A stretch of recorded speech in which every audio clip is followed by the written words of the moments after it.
back to Métropole Grid. My name is Andre. Thanks so much for tuning in. It is July 2nd. It's a Thursday night. Trust you're doing well. Happy Canada Day. I just wrapped yesterday. We're slightly older than we used to be. Also, moving day here was just great. We moved in, moved out, moved back in.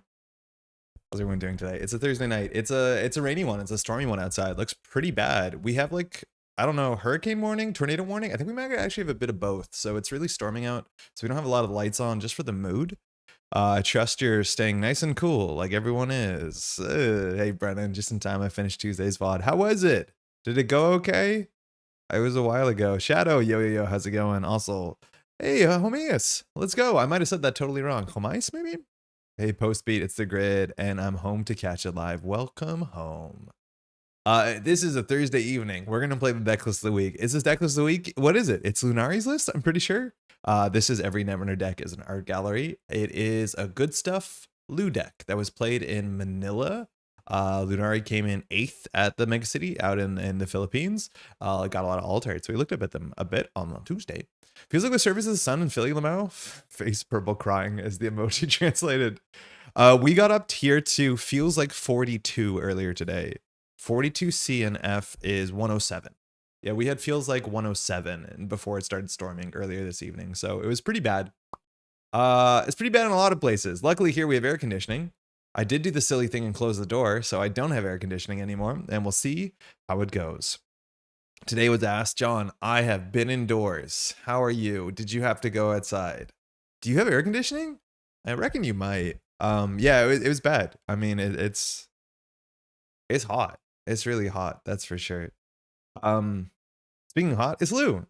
So this is a deck list of the week. It's pretty, you know, no frills. It's a fully functional Energ list. I think this list, or probably more like Jai's version, which is only a couple cards different, is like a pretty representative deck of like what the best thing in the meta is, seems to be at high table play. And what is it defined by? It's defined by a lot of companions, twinning. It's defined by Tungsten Tailor. This one also has Game Dragon, and so you have two ways to kind of dunk on Glacier. This one has a buffer drive, which is I'm not fully convinced about. I don't know why you need this. Technically, you do have Audrey, but I'm not sure you need it. We're 45 cards already, or 46 if you're playing Loup. We could be less. And then that's kind of largely it. You run good breakers, but also 2 Rising Tides, and you're playing Hermes. And Hermes seems to be the most impactful console in the whole format, and you're going to be playing it everywhere and more. Did a bunch of wandering outside today. I do have AC at home though. Yeah, I didn't go out. I went to pick up the mail on the doorstep, and I'm like, that's good enough, isn't it? I feel like I don't go outside enough. I'm realizing that. Probably should go outside more. Tomorrow I probably won't go outside. This is good. Hey Joel, how's it going? Hey, what's up, BBX? Hey Thomas, how's it going? Been out of the loop for Netrunner for years now. Happy to see you still at it. Looking forward to seeing what the game looks like now. Oh wow, it's an interesting question. I don't have a short like answer of how different the game is right now. Currently we are like a week away from a ban list, so it's relatively quiet. The Mega City season is just about wrapping up. I think there is Mega Cities next weekend. I thought they had to be done by July, but maybe I'm wrong about that. So maybe there's a couple more.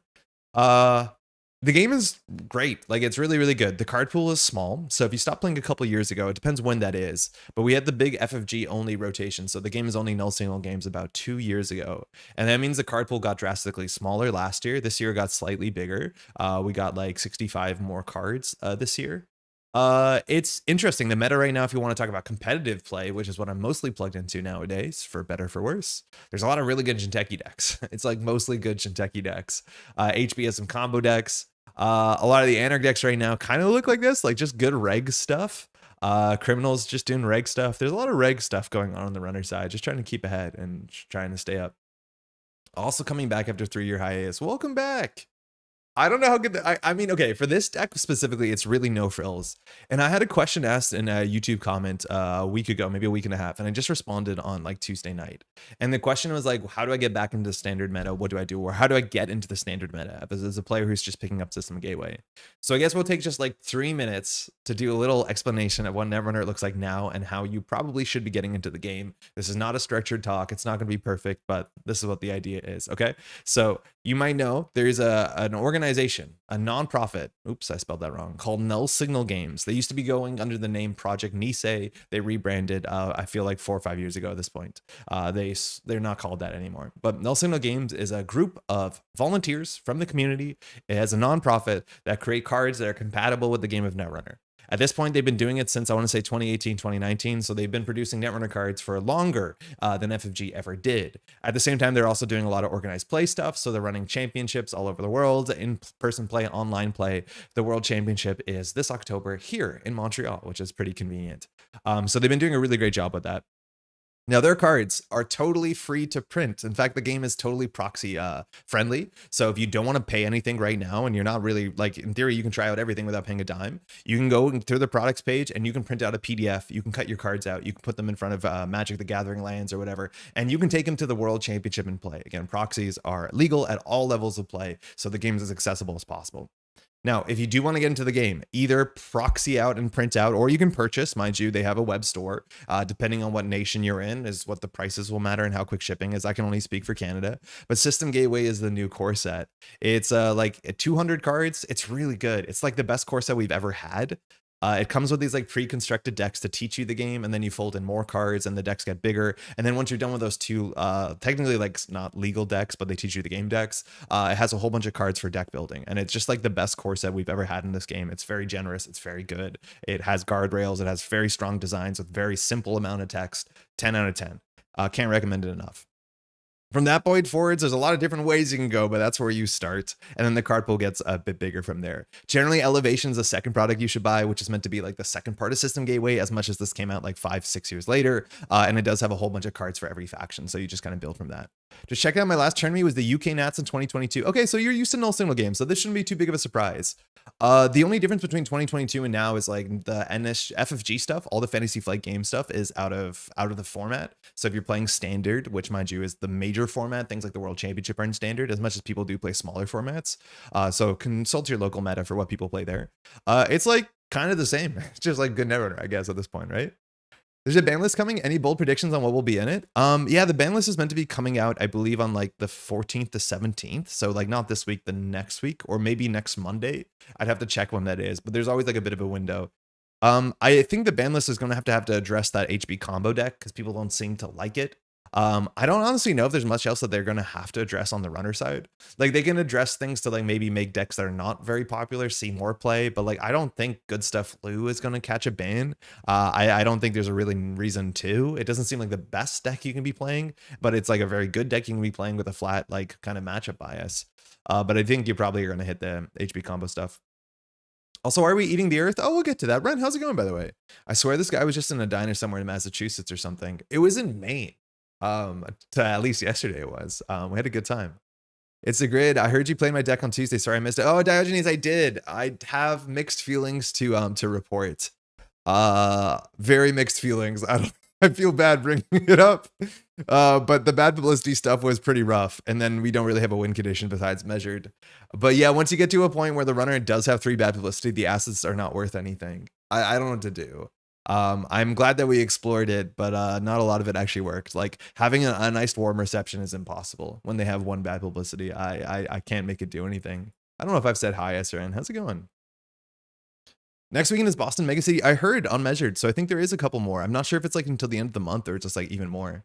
I think Buffer Drive is an attempt to recycle Strike from Steelskin, but I'm not convinced it's necessary. Yeah, 100% is. For this list, the Buffer Drive is there to recycle that to get the bottom loop going. And because you can do with Audrey, you can do it like twice per turn cycle. I don't know if it's wholly necessary. We'll find out together. I think there's like very few changes between a bunch of the different like loot lists that were here. Oh, excuse me. That were here at the event. So like Jai's version is 45 cards. I think the one thing that was agreed on all the lists is don't play Raindrops, which like hurts because it's such a cool card. And when I talked about recommending decks for newer players, I want to recommend players to play Raindrops. Yeah, this version instead is playing a Creative Commission and an Eye for an Eye, so it's actually slightly different. I think Eye for an Eye is a really good choice if you're trying to play against HB combo. A Creative Commission is like secretly a really good Hoshiko card. We don't have Hoshiko here, but it's just not a bad card with Mystic. It's a 5-credit econ card, but otherwise the guts are similar. But I think I like the guts of this. I like this as a tech card a lot more than like having the Buffer Drive here. Let me catch up on chat. Your new place looks incredibly similar to your last place. Moving day be crazy. Well, it is the same place, but you still have to move out just so someone else can move in for a minute. Moving day was so hot. I'm terribly glad I didn't have to do anything. Yeah, I didn't do anything. I think the last time that we moved here in August, it was also like the hottest day in the summer.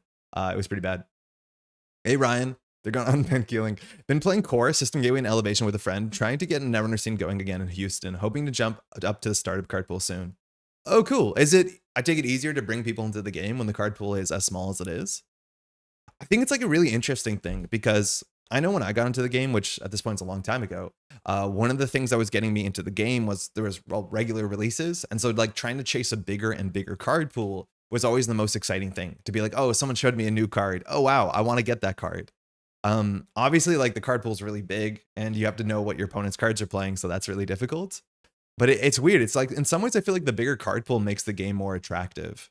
But I don't know. I haven't played any startup in a really long time. I'm honestly like not even excited about the idea of startup. And that's because like startup isn't being holistically designed for right now.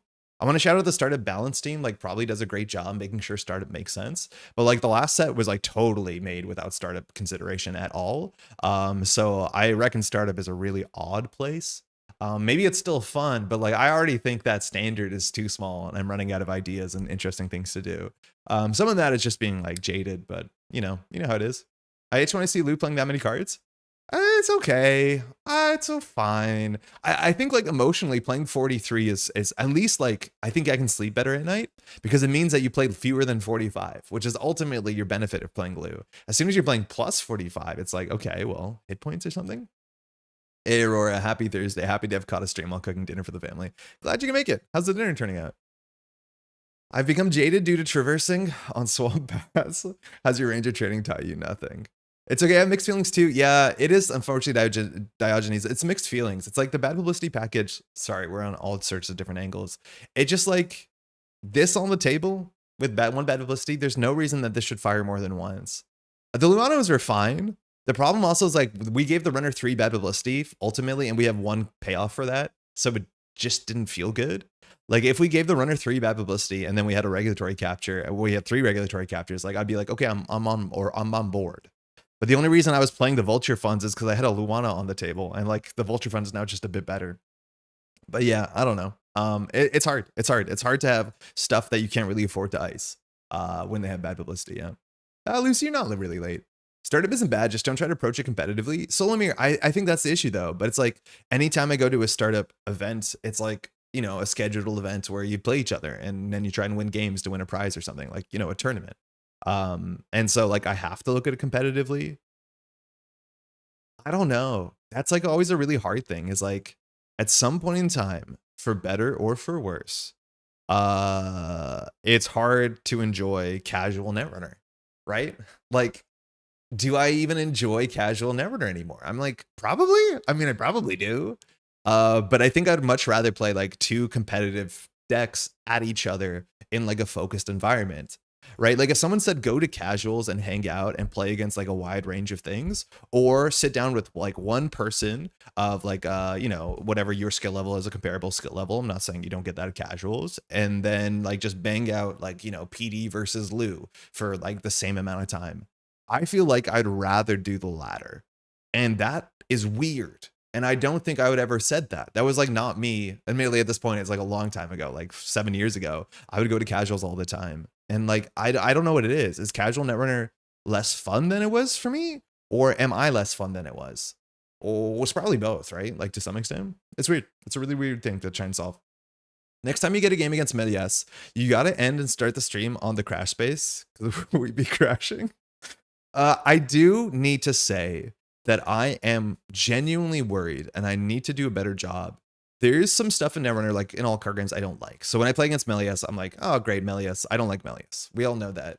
But I worry that I make my opponents feel bad for the choices of what they brought to the table. I need to be careful about that. I just want to like take a second here to say, like, you can play Melias against me all you want, whether you're intentionally griefing or not. You probably are not, but like that's fine. Like you don't have to worry about that sort of stuff at all. If it's in the game, it's like totally fair and fun. So like, yeah, I have to be a bit better about that for sure. I think it's probably not coming off well. In terms of feeling, I'm so happy that I have a winning record with Pudma right now. I don't know why I want that ID to be good. I mean, it's a fun idea, right? Like charging is a fun concept. The whole idea of like your stuff getting bigger or more utility, like I could see why you want to pursue that. The sort of like linear game plan of this thing is it's a bit easy to see coming, as much as a boat is pretty sizable. But yeah, I mean, like I think there's a Padma list or two in the current meta that's like competitively okay. It's not too bad. I know that Dull Bubble's playing something at an event somewhat recently. I'm pretty sure I've seen some other lists with Cacophony that are like pretty good if the meta is mostly Glacier. So yeah, it's like it's definitely an option because Pudma can cheat out some of the best breakers to dealing with a mid-range to big ice, and a large part of the meta is mid-range to big ice. So I don't think it's the worst thing in the world. The issues that this design, right, like Charge, was just not in a good spot after leaving this because Charge is attached to Endurance, and Endurance was too good, so a lot of the Charge cards were worse because Endurance was too good. Turns out Endurance was too good, so it's banned, and then we're kind of left with all the other support pieces that were balanced around the existence of this really good card, right? Like Padma's text probably could have worked on any central server, but then with Endurance, that's too good, right? So you kind of get all the downsides with none of the upsides, but I mean, it's fun. Got a good hat. Yeah. Like in every game, once you get the competitive vibe, it's really hard to get back to casual. MTG Warhammer Chess, this holds true for pretty much every game. I think the one thing that you can do to kind of shake that is like play weirder formats. And the problem is like the weird formats that some folks are doing in Netrunner, like, oh, one unbanned card and stuff like that. Like, I think that just like makes the competitive vibe harder. But like playing draft or like playing, you know, sealed or those sort of formats where it is like inherently has to be casual, that probably appeals to me more. Like quick draft is the coolest thing. It like, if you don't know what quick draft is on Jinteki.net, it dropped earlier this year and it was like really hyped for a couple weeks because that was a good time for it to drop. And then the new set came out. But quick draft is like you and your opponent build the deck in like 10 minutes live on JNet by drafting. And then you have to play against each other and you play to like 6 points or I forget the exact rules. But like that, it was sick. It was genuinely like very, very cool, fun, casual Netrunner. And I missed that. I missed that so much more than like playing against, you know, Byte Recursion Milias or whatever. Chimera, I haven't tried Chimera, and like Chimera might be it. I've seen the Chimera deck construction, and I can't believe it's any fun. But everyone I've talked to has said it's incredible, so I'm obviously like missing something here. But like I've seen some of the lists, and it's just like a salad of assets and trying to make the magic from it. Maybe that's the point. What if you just hit the play startup queue on NRO and then you weren't playing it? Weren't playing it competitively. We do have to do that. How's the league been? Has it started? Vulture Fund is so much better when you slot it in a runner deck. I have an air check in my Mag Electric Hiram. It doesn't get played ever, but it's not a big deal. Wait, Solamir, responds to what? To be fair, I played Melius for the first time last night and it felt like an awful person almost winning, having no business doing so, but a good ESA player hitting Bite for the 4th time. I mean, you shouldn't feel bad if you're playing this stuff. Like, it exists in the game. If Melius is in the game and allows you to recur Bite, do it. Please do it. That's what it's there for. I don't think anyone should feel bad about it. They wanted the 50-50. Okay, anyways, I lost, right? I miss the boat, but not really. I miss the boat, but not really, right? It's like I miss Security Nexus, but sort of not really, right? I think what the boat represented was really fun. I think it's been a slightly demoralizing, like having an idea than just getting totally outpaced. I find it hard to play casual decks in my locals. I think partially because we only meet every other week and because the meta isn't very forgiving for slower decks or less efficient decks. Yeah, this is something that I've felt, and I can't really say scientifically because there's no absolutely no evidence. But I promise you, I'm like really looking forward for like pseudo-scientific reasons. We're gonna be doing a watch party in the near future. We'll spend like an entire Tuesday looking through some old VODs on the channel in which we can analyze gameplay that we've recorded and edited. That's used to be what we did more often than not. And so you can see how the game looked different and felt different. And I have a really strong memory. A lot of the stuff that I did back in the day when I competed, I would bring weird stuff to tournaments and do good enough, do all right. Like I wasn't winning every store champion or regional, but I would always make the top 8, right? That did change once I started playing better stuff, and then you could actually win more stuff. I also became a better player, as you do by just like doing the thing over and over again. And also watching footage and editing footage was super, super helpful. But the ability to bring weird stuff is less common. And I do think there's a lot of like things do snowball in this game way harder than they did back in the day. Like Corp decks back in the day, you had way more time. Like the games were just inherently a bit longer. So if you had like 3 slow turns, it was okay. But a lot of stuff in this game feels like, oh, if you're behind on 1 turn and you have a bad 2 turns in a row, you're kind of really on the back foot. And then now also with some changes of like winning off centrals is a lot more difficult. I don't know. It's like there's always going to be combo decks where that's not been the case even classically, but it does feel like the power level between high and lower decks feels bigger now than it did back in the past. Totally anecdotally. I do think, Joel, where you play, actually maybe that's not true. I don't know if you're in a huge Shark Tank. I'm not going to say that and then be like, people who are in your meta be like, what are you talking about? But I know there's a lot of really good players in the Northeast. So like, I don't know what their expectation is when they bring stuff to casuals, right? Like if I'm going to my casuals, which there was a GMK on Tuesday, I totally forgot about it. I would, okay, if it's not a GK, if it's just a casual Tuesday night, I would generally try and bring like 4 decks. I'd bring 2 runners, 2 corps. One of them is competitive, one of them is goofy. And then based off of either a vibe check on myself of what I want, or like if my opponent's like, I'm a newer player, or I talk to my opponent and be like, do you want to play against a competitive deck or something more silly? Like, you know, you kind of choose that. And there's a chance that if enough people go to like your meetup and don't do that, you're going to only end up with the people who are only, you know, doing the thing that the most people are doing, which I don't know what end that ends up on. Anyways, good evening. What's Chimera? Hey, Paul, how's it going? Chimera is this format that Man of the Moon has been working on. I believe it's Man of the Moon. Maybe it's Charlie. Excuse me. It's one of the brothers. But it functionally just kind of gives you a list. Can we just find Netrunner Chimera online? It basically creates a list of you. It's all one-ofs. Oh, play Chimera, then that can do it. And it creates a legal Netrunner deck, but it's all like kind of one-ofs from kind of the whole history of the game. So they have a Chimera cube and they just shuffle it and they hand you cards and you go off to play. It works in some way. There's like math behind it. There's an algorithm. But yeah, it can just like generate decks for you. So our deck list is this. Oh, this is our deck list right now. DJ Ag. This was algorithmically made. And so it's like a bunch of one-ofs from the history of the game, usually older cards, but not entirely. And then you have to play against another Chimera deck. So it's a lot of like trying to make the most, kind of trying to squeeze soup from a stone or whatever. We eating worlds, we eating our words. Hey, Pat, how's it going? It kind of sucks because in beta right now feels like the things run you over faster than you can do anything, or as Grinder Misery Engine. I haven't played in a while. Yeah, I don't know if it's like exactly that, but I do think you do get run fast. Like, and again, like Melias, there's the Melias crash out. Like Melias just kind of really punishes incidental running, which a lot of mid-tier decks want to incidentally run. Like they can't afford to make 2 runs against Jinkeki Glacier. Obviously that's a problem with the deck and they're mismatched, but like there's a lot of like, oh, I want to make a fun deck that runs every once in a while. It's like, okay, well, what do you do against Melias, which is 1/4 of the field or 40% of the field? And it's like, it's hard. But my Hippocamping just eats Jinteki, so don't feel bad playing Melias. I don't know if it just eats Jinteki. It just means it can't die, but that's not really the biggest issue against Jinteki usually. So MR is just frustrating me. I won a game by MR and I went that didn't feel fun. Yeah, I don't know. Measured actually doesn't feel that fun. Measured doesn't feel that fun. I agree. I feel like Measured feels way more methodical than it does feel like modernism type card, which every time we say that we get further away from that big historically relevant word. But yeah, from my experience too, Measured feels more like man, I'm not a poet at this point, but it doesn't feel like that sort of punchy you have to keep up. It feels like just a rock that's slowly dropping on people. I don't know. I don't feel great with this. It's usually like, oh, you couldn't keep up, I play this, I guess. But that sounds like modernism, but it's not. It's all not even worth defending. It's harder to bring weird stuff with a smaller card pool. And I don't know about that. I think this card pool has a lot of weird stuff. It's just like, it's not worth exploring. And then maybe that one of the issues is the economy is not weird enough, right? Like the majority of economy in this decks in the game are like the central 8 or 9 cards. So like weird economy engines don't really exist. Like the strangest economy engine is like Arasana, I think. I don't know. There's still a lot of strange cards that are like worth looking around or like trying out. So like I never want to say that we've tried everything and we're all out of ideas because we clearly haven't.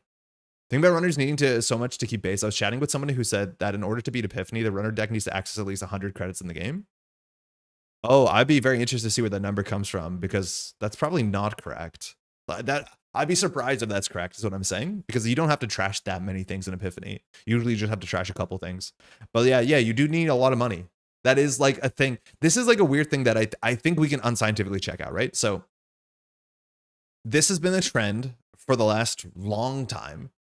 So like I'm thinking Sokka winning Worlds in 2022. If you look at a deck like this, generally half the cards are economy. Right? So we look at this as 43 cards. Half of the cards in the deck are hard economy cards or soft to hard economy cards. So we can do that math, right? Like Creative Commission's a hard economy card. Steelskin isn't. Sure Gamble is. Oh, this one's not running Strike Fund, Audrey. Cool. So that's why it's not doing Buffer Drive. So we're at 1, 2, 3, 4. Not that bad. Gachapon's kind of an economy card, you could call it. 5, 6, 7. Game Dragon is 8. And Tungsten is 9. Daily Cast 10, 11, 12, 13. Kind of. 14, 15, 16. This is actually not that bad. 17, 18, 19. 19 of 43. Okay, so nearly half the deck with some soft, like, you know, inclusions there. But say that we search like Hoshiko. This is always like when we told people like this is the deck you should pick up. So we'll try and find Sokka's like world's winning list. And it was like literally 1 in every 2 cards is an economy card. If you count card draw economy as well, right? Like 1, 2, 3, 4, 5, 6, 7, 8, 9, 10, 11, 12, 13, 14, 15, arguable, 16, 17, 18, 19, 20, 21, 22, arguable, 23, 24. So 24 out of 45 cards are like hard econ value cards, right? Like just good, strong economy cards. I don't know if it was always like that. Maybe it was. Like maybe we're totally wrong about that, but let's like find an old, I don't know, Andromeda deck or just find a Kate list or something. I don't know if we're going to find an Andromeda list from back in the day. Let's find one that we care about. Takeshi's Castle. I don't know exactly what this is. Is this going to be weird? Slightly weird. How much of this is economy? 3, 6, 9, 10, 11, 12, 13, 14, 15, 16, 17, 18. I mean, it's not that different. Oh, this is Power Tap. So we're in a weird category. Power Tap with no synergy. Oh, Temujin's around here. This deck has way more money than we've ever seen in a single deck. So maybe there's nothing to that. Maybe that's not true. But it does feel like there's just more. But maybe that's not true. 3, 6, 9, 12, 15, 18, 19. Yeah, it's not. I mean, Criminal's different, but these are all Temujin lists. This is not old enough. Like, I want to go to 2012. Okay, this is Empty Dread, the person who made JNet in the first place, or at least the original creator of JNet. I think they still has the JNet codes. 1, 2, 3, 4, 5, 6, 7, 8, 9, 10, 11, 12, 13, 14, 15, 16, 17, 18, 19, 20, 21. It's not that different, honestly. So maybe we have nothing to complain about. I don't know. I don't know. Locals are mostly just the 2 newer players, me, Eric, and Nick. Oh, well, that's not a big scene. You're all now like in a real small environment. You need each other. My fear is the release pace is tough, even with the bigger card pool in terms of finding the best stuff. You mean the stuff comes out too slow to find the best stuff, or it comes out too fast to find the best stuff? I'm very much an Netrunner hipster. I played nothing but Melu at launch, and now everyone's on it, so I switched to LEO. We recently saw some LEO lists like getting posted, which is kind of cool. I don't remember the name of the format, but I believe there's one of the worst half of all cards. I remember having fun watching a tournament of that. Yeah, what is that called? It has a good name to it. It's like a Netrunner reference name. I've never seen a the tournament of that, but it is a format in which you have to play all the cards in Trash or Busto that are in the bottom half. People probably know the name of the format. Yeah, it seemed cool. I way prefer winning with end of line to measured. Yeah, Pawn Shop. It is just Pawn Shop. Yeah, thank you. So it's called Pawn Shop, even though Pawn Shop is definitely in the top half of those cards. Tron, how's it going? Stuff comes out too slow, so there's not enough new stuff. What do I do with this? Oh, yeah. That is true, but that's always been an issue for a while. Siphon counts double? It might. Siphon kind of feels like it counts double. It probably should. But clearing 2 tags in Siphon was actually kind of expensive. Last year, I went 4-1 with the Federal Fundraising Thule deck at Montreal Continentals, missing top cut from playing badly with my runner. It was a weirdish fun deck. Yeah, it's cool. Sometimes you can find something that speaks to you, and that's like strange enough, and it's like a flavor that is yours. It's just not like super common modernly in tournaments. Is there a corp that's fun to play against? They all feel pretty damn mean in their own ways.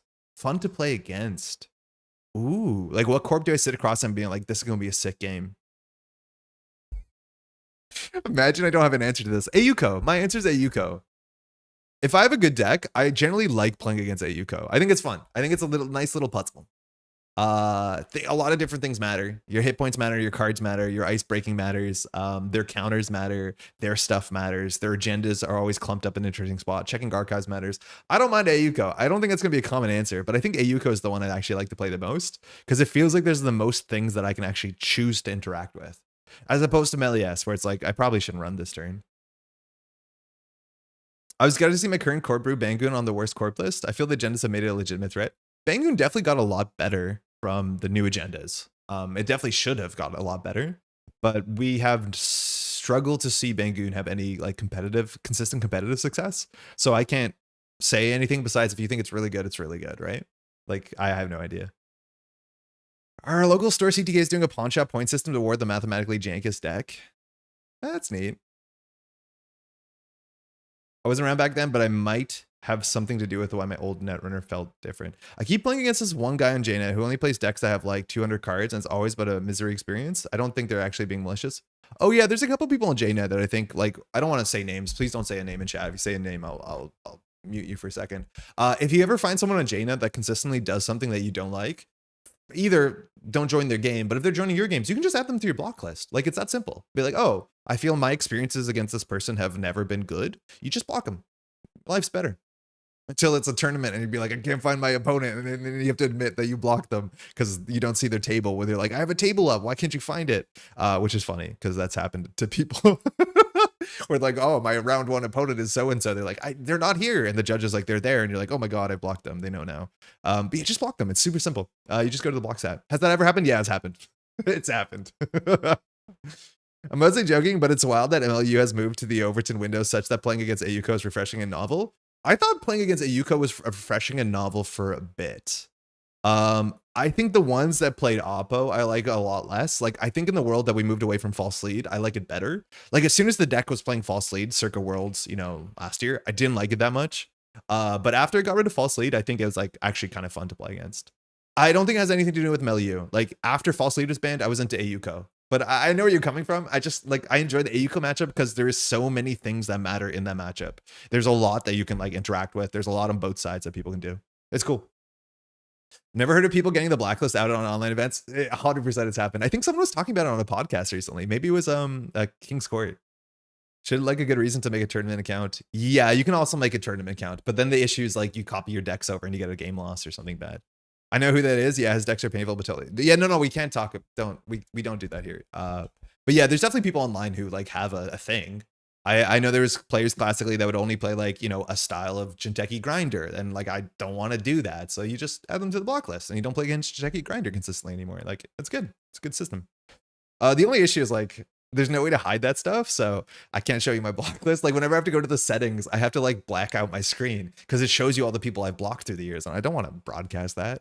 So if I need to change my JNet settings during a stream, it's like slightly awkward. I wish that stuff was like hidden behind a layer that you had to consent to turn on. Yuko is the modern CTM in terms of vibes and skill, unskilled player experience dividends. I've always said this. Yeah, it's getting closer to that. How's it going, by the way, Jai? And like, you're right. Also at a while, I enjoyed playing against controlling the message when I had a good deck. Like when I was playing a well-oiled competitive deck against CTM, it was a fun and interesting and engaging matchup. Was there too much CTM for too long? Yeah, probably. But yeah, it did get to a point where this was actually fun to play. Ayuko got there way faster. And I think it's because tags is way more miserable than just losing cards from hand. I don't mind losing cards from hand, but clearing tags, it just sucks. It just sucks. You can block people on JNet. No wonder I never play the same person. Yeah, Brennan, you know how like you're waiting and you're like, there's no one on JNet. It says there's 12 games. Why can't I see anything? It's, yeah, you're the problem. Express, I don't want to bash at all. I just want to express that it's been hard to find a corp that's fun to play against. No, that's totally fine. I just want to be careful before other people see that and want to agree with you because I have no doubt other people have it. You know, we just want to be, you know, not dunk on people here. 100% of the enjoyment I derive from A&R has right now been watching you play weird Basilisk and going out and playing them. Yeah, man, that's really good to hear. I feel like we haven't played weird enough stuff in a while, and we're going to play a weird criminal list today as well. Speaking of outing your blacklist, have you ever had an issue where you're doing comms for an online event where you had to discreetly unblock someone? No, I haven't. No, I don't think. No, actually, that hasn't been an issue. But I don't know if their games are just hidden. I assume that could be an issue, but no, I've never run into that. Interesting. Yeah, maybe I should have a comms account too. That's actually funny. I've always wanted to be the problem, but now here we are. My number one issue with fun right now is actually MR, play Wayland. Do you know they have it? Play HB, they probably have it. Play and Beyonds, they have it. I don't know if I played against an HB that has had measured since measured came out. If they do, and like this is the sentiment that I think we have to all be better about. Like, okay, I'm talking about myself. I have to be better about. If I'm playing a game against HB assets on Jinteki.net casual against an opponent that I have no idea who they are, I have no idea what they're playing, and the game is not meaningful, and then I die to measured response in HB assets, that's fine. That's it. You say GG, you say thanks for the game, you can say some nice stuff, and you leave. Like, you did not have the ability to play around this card because you did not know it was there, right? Okay, you're going to lose that game. That's fine. You can lose games. You've learned nothing of value and you can walk away. Your opponent might have had a great time because they flatlined someone that didn't see it coming. And that is like, you know, a sick little thrill we all enjoy. But like, it doesn't matter. You can just move on, right? It's like dying to snare in HB. It's like, oh yeah, that'll happen. It happens every once in a while. And that's like a nice way to, you know, equalize this maybe a skill differential. But like, you just walk away. It's fine. It's fine. It's like, okay, yeah, cool. You did that. Great. How was you meant to play around it? You weren't meant to play around bite in precision design. I mean, like, all we have to do is not get worked up about it, which is okay. I wouldn't walk away from it and be like, odds they have it, because they don't. Only play around it if it's something you should be playing around. Don't play around things that don't exist. There is this weird thing sometimes when you play on casual where like the only way that you'll lose the game is if they have bite, and then like if you're so far ahead you can afford to play around the fictional bite, but like you have to make your decision on what's the chance this deck has a bite. I should rectify that ASAP. I mean, go ahead, do it. It doesn't matter. It's not a tournament, doesn't matter. We've basically just spent 10 minutes. Are we ranting about Size and Time again? No, not at all. Jeff, I got to do a little dunk on you now. So firstly, Dente, very funny. I got to listen to tonight's. Somebody, was it Yeti, talking about Snare being around, and then you corrected it's actually 14 years. It's 30 years, dog. Snare came out in 1996. The question that came up would be like, why are people complaining about Snare now? It's like 14 years old. No, it's 30 years old. This card was directly reprinted in ONR. It has the same text. It's been around forever. It's been around longer than a bunch of players playing the game. What about Urtica and LEO? I mean, if you can't play around it, you can't be upset. Like, it's the beauty of the game is you can just die to random stuff. Came from the second bedtime and missed the stream start? No problem. How can Snare got renamed to Bite? Null Signal Games wants to largely, if they are going to reuse some of the older cards, and while Sure Gamble, Hedge Fund, Daily Cast, some of those don't exist, they do want to just rename them for the sake of probably so it's more their own thing, right? So it's like, oh, that's theirs. I think they're probably less comfortable reprinting old designs with original names. This is just like slightly more, you know, fine.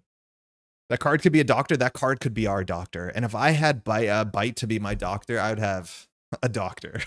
Was Melius' Secret Snare's 30th anniversary ID planned by NSG? Secretly celebrating 30 years of Snare. We have Melius here, which is like, it's a good gift. I don't know what anniversary the 30th is, but it's probably a Bite themed prize. Someone make an Animorphs cover of chat morphing to Snare and then morphing into Bite. They stayed as Bite too long. Now they can't change back. All right, we're gonna play this deck. Am I assuming you can't play 3x Snare and 3x Bite? You can in Eternal. In a format that supports Bite and Snare, you can play both of them. It actually did matter in terms of nano management being a different card than Biotic Labor, because in Eternal, there are decks that will play 3 nano managements and some amount of Biotic Labors, or whatever version you want of your favorite name and art. But I can't imagine a deck in Eternal that wants to play 6 snares, right? I'm back from making a drink. Are we complaining about Melius? No, not at all. Yeah, but internally you're allowed. They're legally distinct cards. I'm pretty sure you can't play Snare in your deck and change the title to Bite. I'm not sure what the rules on that were, but like there's some really good Snare alt arts back from the day, man. This art is already pretty sick. But if you rename this Bite, I don't know if that legally counts as a card. Probably does, actually. Probably does. I don't know why you wouldn't. But yeah, there's reasons to play 6, technically. All right, we'll play it. It's a good stuff Blue deck. The write-up's talking about all the art stuff. We talked about this on Tuesday. It's cute. It's nice. Let's give it a shot. Our win condition is twinning. New import. And another 30 years will morph into Chomp. Trap exclamation mark was also a card back in the day. Sting wasn't. It was. Wow.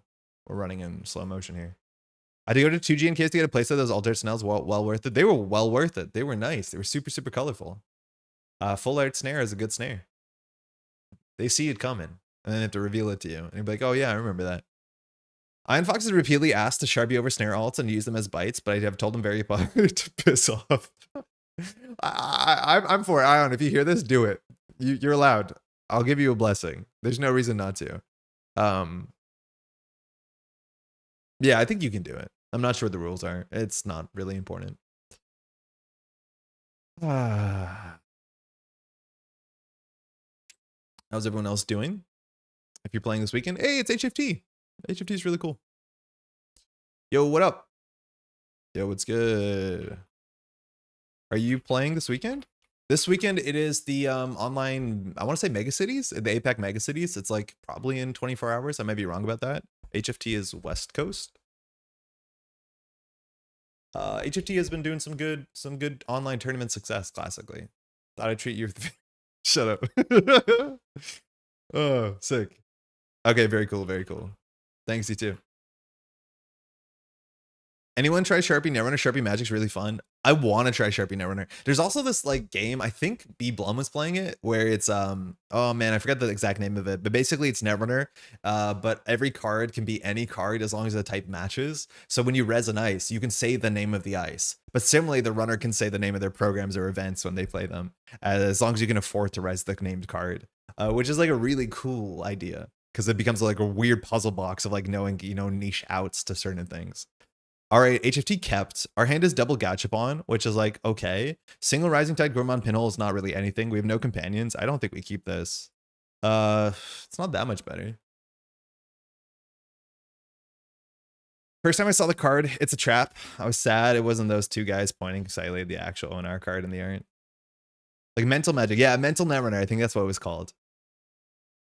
Mental Netrunner sounds pretty cool. Yeah, had the cost and had to enter the EB be the same. I don't know what EB is. ETB, enter the board? All right. Ooh, I hear sounds from JNet. That's not normal. Okay, solid start. You kept this hand, bud? So we're assuming R&D is the mark. We don't have a big reason to run unless we can trash something. So it was a keep, install, credit. I mean, we don't have much to do here. I don't love playing steel skins. I'd much rather keep them to like, you know, face check into stuff because most stuff hurts us. I don't really want to establish a fence or Fueno right now, but like we have nothing else to do here besides play the steel skin. I mean, things got a lot better, a lot faster. So I'm not always good with this math, whether you're meant to do Paladin or Fermenter first. Fermenter technically is as soon as possible, but if we install the Fermenter next turn with the Paladin, it's a bit cheaper. But if the Paladin comes down, it's also better for everything else we're going to try to do. So like this is always really difficult for my head. Every time that I open with like these three cards and I realize which one we shouldn't install, as soon as the next turn starts, I think I've made a mistake. So which of these are you meant to actually play here? Like Daily Cast is fine. Both of these get cheaper Paladin. I wonder if there's a free R&D run. Yeah, I don't know if I want to give HFT a card for a credit. Like it has to be the top of R&D. Losing a credit's like kind of impactful. But like Paladin will be fine in the next couple of turns, so we want to get it down. Fermenter chilling is good. I think Daily Cast has more money in her pocket now. So I think we just do these two. And then we install this with the Fermenter next turn, I think. Play both Paladin and Fermenter. I kind of want to do Daily Casts because it pays out faster than either of these. Everyone's saying the other option. They're saying Paladin, Fermenter, and then cast next turn. You're right. The sooner Fermenter's on the table, it's better. Yeah, I could see that. Running RDs lose a cred to draw a card. You're just giving them a host trigger. Yeah, and it seems like, I don't know, HFT mulliganed. I agree on cast. Yeah, I actually kind of like cast better. Again, every time I do this, I don't like this. But I like cast better because it actually does pay out. Like the Fermenter, we probably won't be cracking for 4 turns anyways. So like the cast is actually liquidity to do something. Yeah. All right, so unadvanced. So we have no idea what the read of the deck is. Humanoid is the one ice that like, or one card. Oh, my mouse is not going. The one card that's like the hardest to deal with here. We have one pinhole. Yeah, this line we're clicking for credit, which I don't like. Yeah, liquid. Yeah, exactly. I'd rather have the liquid cash. So I don't think we're going to be doing anything here. We're going to just draw up. We have a guy, so running R&D is slightly better. This could be a spin doctor. I think we want to set up the daily cast and then the twinning. The daily cast will be 2 credits. We can just play a strike fund, but we have mystics in the deck. Again, I'm not sure if we want to get the Fueno down. It's good into a ganked deck, but those have kind of quieted down a fair bit. So I think we just want to continue to set up so we can just do draw, cast, Gourmand. Yeah, I'd rather had more credits here. Kind of more credits. Fermenter could go forever, but cast always pays out the same amount of time. Yeah, I think this thing, it is humanoid. Oh, that's terrible. We could have face checked, but that's the one bad, like, never advanced card, unless they, like, double seamless the Sisyphus or something. So there's definitely points in HQ. The question is, with 2 installs, can you actually make a board state that threatens the score? And now there's a card in Archive, so, like, messing up the Melius trigger is, like, pretty bad. I don't know if we want to put the twinning down immediately. I think we have 2 twinnings. I really never like playing twinning that aggressively because it's expensive, but we have a second twinning. Let's see what we do here. So if he doesn't have the event, that's the best case scenario, but we've seen no events so far, so. We also don't have any way to cheat ice, right? Man, the mouse is really strange. We don't have botulus, we don't have boomerang. So we actually have to break ice. Okay, so now Melius is slightly random, kind of fully random, and if we fail, the humanoid goes back, which like that seems like a too tall of a cost to you kind of fail into.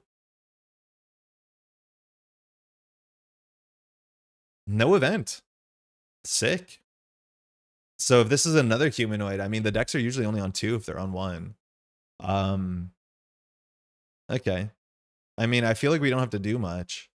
A face check could be pretty bad. It could be 3 credits down and 2 net damage. At least the strike fund's good for that. If we lose both buzzsaws, I think we're cooked unless we crack a buzzsaw. So like this on its own is not doing much, but like I think we're not doing much. Like we are just chilling. Audrey's okay. I mean, we can install this to try and go get a Mystic or a Taka or something. I'm assuming we have those. Excuse me. Yeah, we have a Taka and no Mystic. Okay. So the Audrey allows us to play the strike funds, which is kind of whatever. This can find a breaker or a virtual, which we already have a twinning in hand.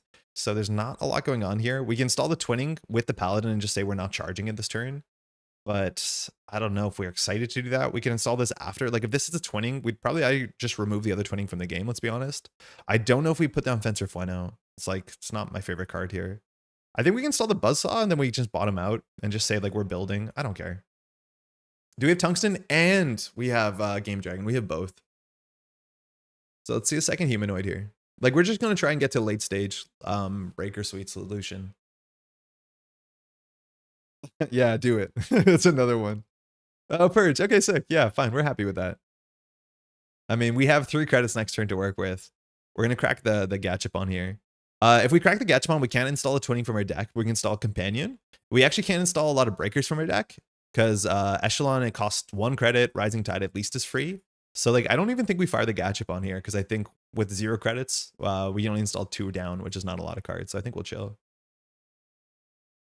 Again, I'm assuming running archives is a trap. Okay. I don't know how slow we are going here, but like we can definitely do this. We probably should have clicked for a credit. Sorry, we should draw once before we do any of this. This is not right. Because we don't need the second buzzsaw in hand, likely. So we can just draw before we commit this. All right, Game Dragon, that's fine. This brings our buzzsaw to 4, which can matter. Getting an early, we just want to find our killer now with this. So I think we do install the Fermenter, we just click for credit. And then we'll be on 5 credits plus a bit more next turn. So we can fire the Gachapon now. Actually, Gachapon now is probably a mistake because we are full on MU. MU might become an issue if you install Fermenter. Yeah, you're right. MU is probably an issue here. It's another humanoid. Shit on me. His hand has to have so many agendas in it. Damn. Yeah, maybe with the Paladin, we just like trash a Fermenter, but that like feels bad. But there has to be multiple agendas in hand here. I have no read where the Melius card is. Okay, 17 credits is a lot. We've been giving credits a turn. Someone told me when they got a chance to install Game Dragon meant that the game was Dragon and everything made sense. More like Game Dragon. Okay, still never advanced. Is it the 3rd humanoid?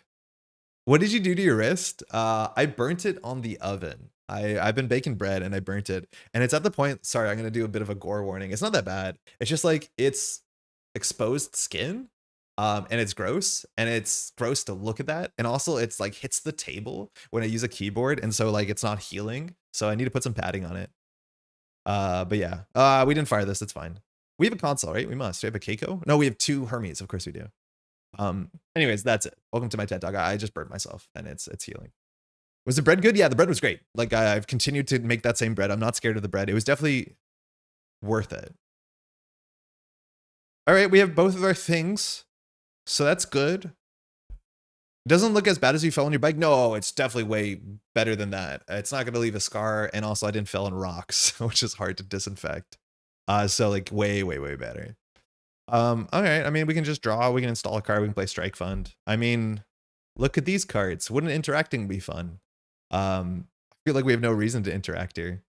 So we can install the Tungsten. We can play the Strike Fund. We can just play the Game Dragon and just say like, we're coming for you. This hand has nothing to go on. I kind of want to be face checking. I mean, me kind of too, but also like, what if we don't have to? What about if this is what Netrunner is like right now? What about if Netrunner right now allows us to do this? What's a console? 2 Hermeses. Like HFT has to be flooded. So like maybe a face check is good here. We can only break code gates and we'll break every code gate for very cheaply. A teeny is annoying, I think. No, a teeny is fine. Everything is cheap. Are you going to get Regenesis tier? Oh, yeah, actually, yeah, you're right. I haven't been playing around Regenesis. Okay, now we're going to get Regenide. Sometimes you forget Regenesis is a card, and then like life is good for a moment. Okay, so I think we're going to crack a Fermenter, fire the Gachapon, run HQ. And just assume we'll get whatever breaker we need.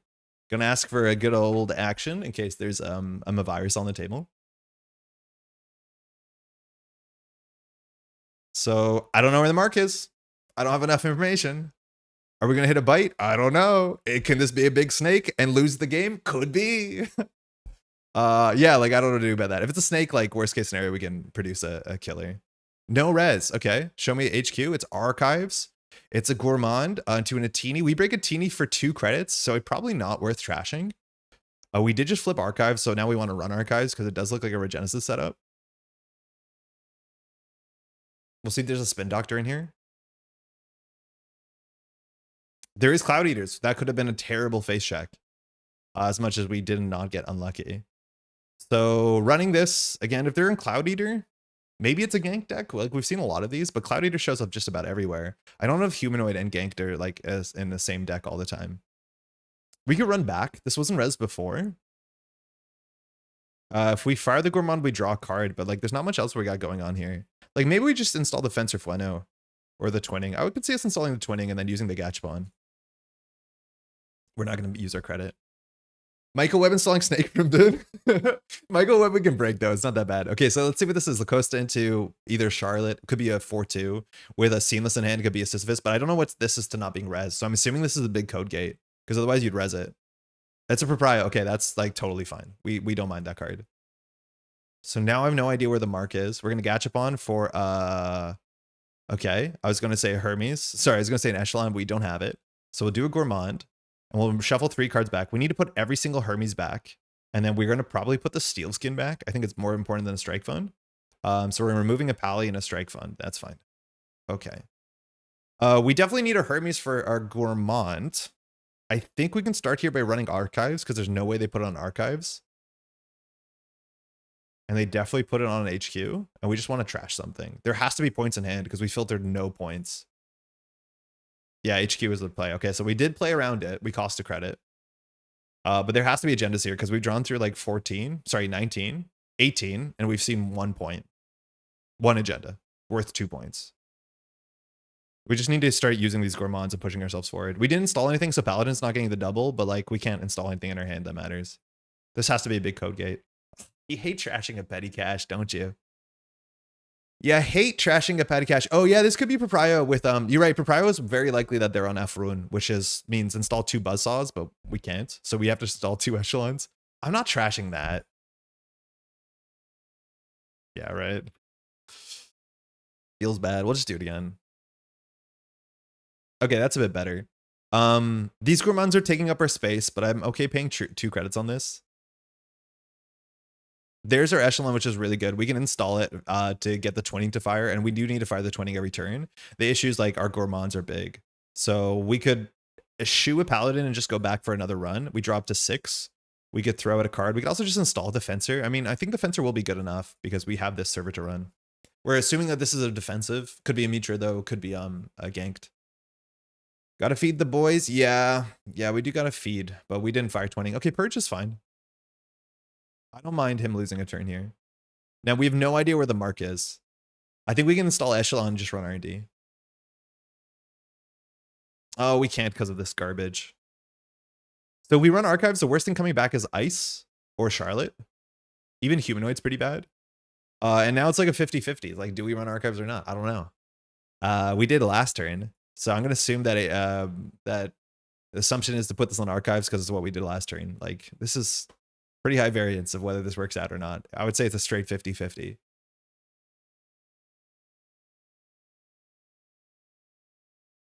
So far, the Corp has lost 2 turns to our fermenters. Oh, Botu. Whoa, why wasn't that res before?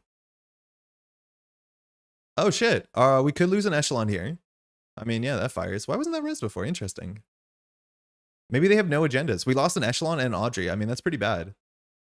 And they threw out a petty cache. Okay, that's actually really quite bad. Man, these gourmands are burning a hole in our pocket.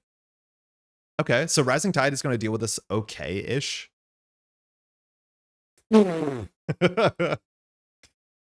This had to get advanced. It doesn't really matter. Okay. I mean, we can go digging and just throw out a gourmand, I guess. So we did lose. We only have 1 more echelon in our deck. I think we just need to find it. This Gachapon sees deeper than anything else we did. Oh, Paladin. Sorry. I think we might as well fire it then. All right. So we did not find something that will save Paladin. This is bad. This is really quite bad. We can install a Rising Tide or a Taka. If we install a Taka, I mean, that's acceptable. It gives us credits to run. A Rising Tide gives us a Barrier Breaker that will come in at not enough strength. But Paladin Puemo will have to trash something. I think we just trashed the Fencer Fueno. This is actually now the worst. I think we doubled down because we could have used the Paladin Puemo to discard a Gourmand so that we wouldn't have an MU issue. But instead we doubled down on finding something that cost 1. But the thing that we'd install that cost 1 trashes the Gourmand anyway. So this is like straight wrong. Like the worst time to fire Gachapon is right now. We thought we'd be clever, but like it's not clever. The only other thing we could do is install Audrey, trashing 2 Gourmands. But then like unique Gourmand for the Audrey. Is it generalism to install your killer before committing to face checks against Jiteki? It is, but this would have been res before, right? If we didn't, we never had a Sentry Breaker. So this is the only barrier in the format that does net damage, unless Vic does net damage. So like, oops. But we have another one. Like that's not our only echelon. Yeah, this is a terrible play. I think we're just gonna go for the Taka and discard a Gourmand. So we'll shuffle back, Pinel for the defensive. Rising Tide we definitely want back. And then I think with the Paladin we want the daily cast back. And then we'll just discard a Gourmand anyways. Yeah, this is really bad. Hakarl do damage? Oh yeah, you can click through Hakarl. But yeah, Vic and Botu are the only ones. But if it's a Sentry, it would have been Snap Res. Like if that was a big ol' snake. So I was assuming that this was a code gate that wasn't worth running when we break it for 1 or 2 credits. I'm not sure why it was only res there. So I think actually there's no agendas in hand. I think they're only in R&D, which is weird. When you're trying to be a responsible parent to the Gourmand boys, get up to mischief. They didn't get up to enough mischief. Like, I just wanted a day of quiet, then get out of the house and they could like, you know, play in a field. Are we losing to not finding our breakers? We could have got a Rising Tide. Yeah, this doesn't feel good. Feels bad. Like it could have hit a strike fund. We would have been so good.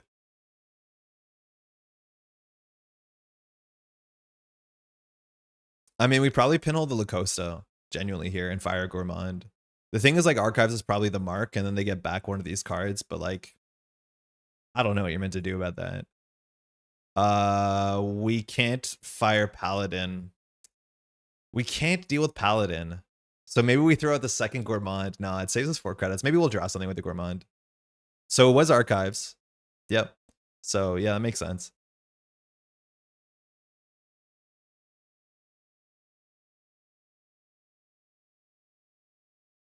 Strike funds are kind of just getting in the way. Yeah, they feel bad. I know, Jai, your version is not playing Strike Fund, and I'm like for it. It's not a good draw. Like, I don't know how many matchups you actually do Audrey. So it's a unknown card. So the card off of R&D is the one that they trashed. So we drew a Solidarity Badge, which we could install, but it is not good enough for Paladin. Oh, we had 2 on Fencer Fueno. Yeah, maybe it was just right to do that. I don't know. So we can install 1 on Paladin just to charge the twinning. Yeah, we could use Fueno there. This is a mess. I need to rein myself in. So twinning gets a charge. I think we're just going to trade the Fueno out. Buzzsaw is not very good if you're trying to use Taka credits because you have to boost for fun, and boosting for fun is really expensive. Now this feels bad. It doesn't feel great. It doesn't feel great how much protection they get on Archives. And the only way that we can stop it is by running. But if you're losing, well, then you're really, really losing because you can't make any runs, right? Like that is actually a pretty big thing against like tier 2 decks. It's like if I say that this was a Cloud Eater, right? Obviously we could face check RD. But like if I can't run through this consistently, I can't run anything. All right, so this looks like an agenda. Double advance. Credit. So 14, and we're sure this might be an anoetic or something like that. So we got works to do. We have, in our bottom 17, we have 3 relevant breakers. Our deck is 46 cards, and so far we've drawn off of Loup, I think, only once, maybe twice, and some of that was our fault, though.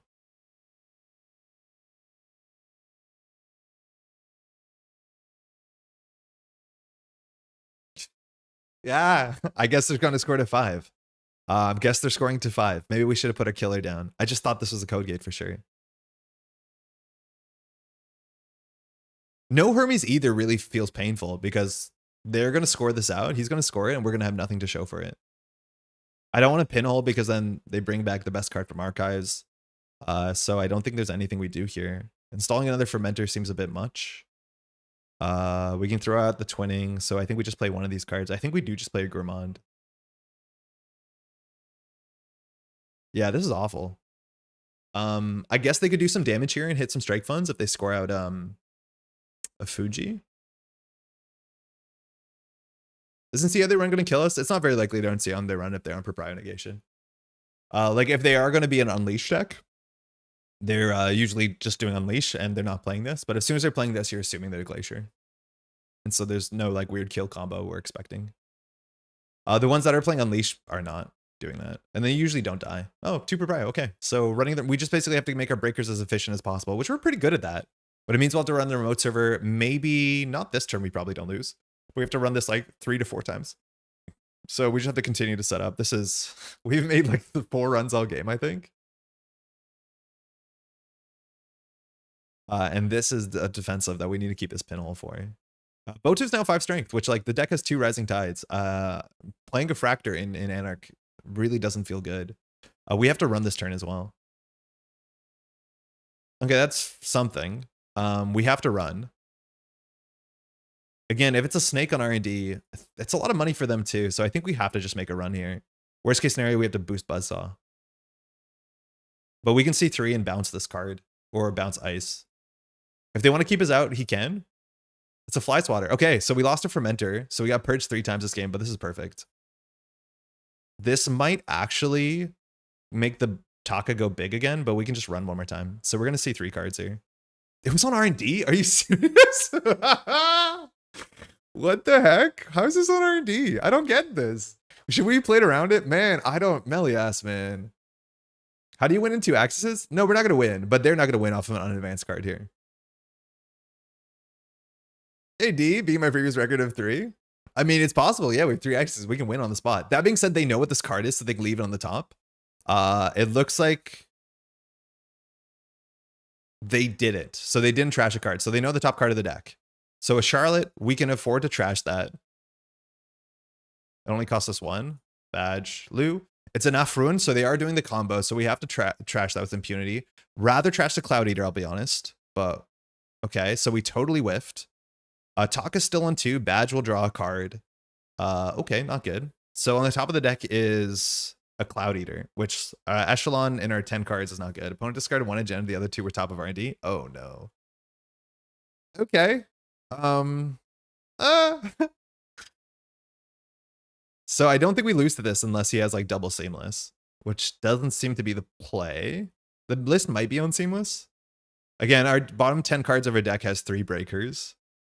We fired 2 Gachapons. Daily Cast might be a bit too slow. Like we could wait for Paladin here. So I think we just do the highest tempo play, which is like play Strike Fund. I don't know if we're allowed to do Hannah into this. Into Proprio, but Proprio will still be successful. We'll see what happens.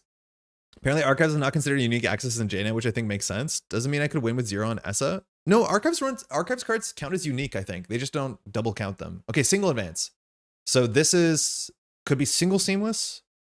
This could be the snake on 10, but that's all of his money.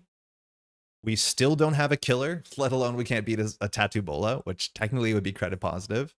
Wow, trigger list is sick. We'll draw with the badge. 3rd pinhole. Okay. I think with a sand, we just face tank the server and see what happens. If it's a Cloud Eater, we lose our buzz out with the Game Dragon. I mean, the game is basically over.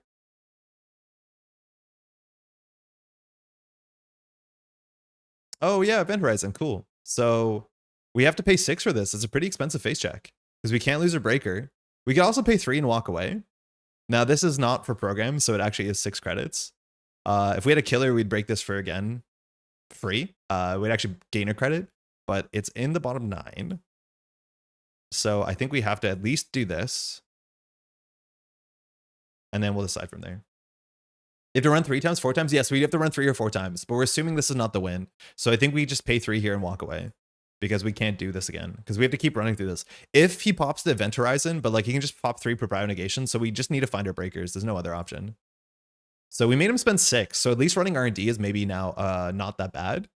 We want to get another twinning charge, but we'll get it off the fly swatter. So our plan now is to run R&D and just like see 3 cards. You could use 2 proprios if this is the winning line.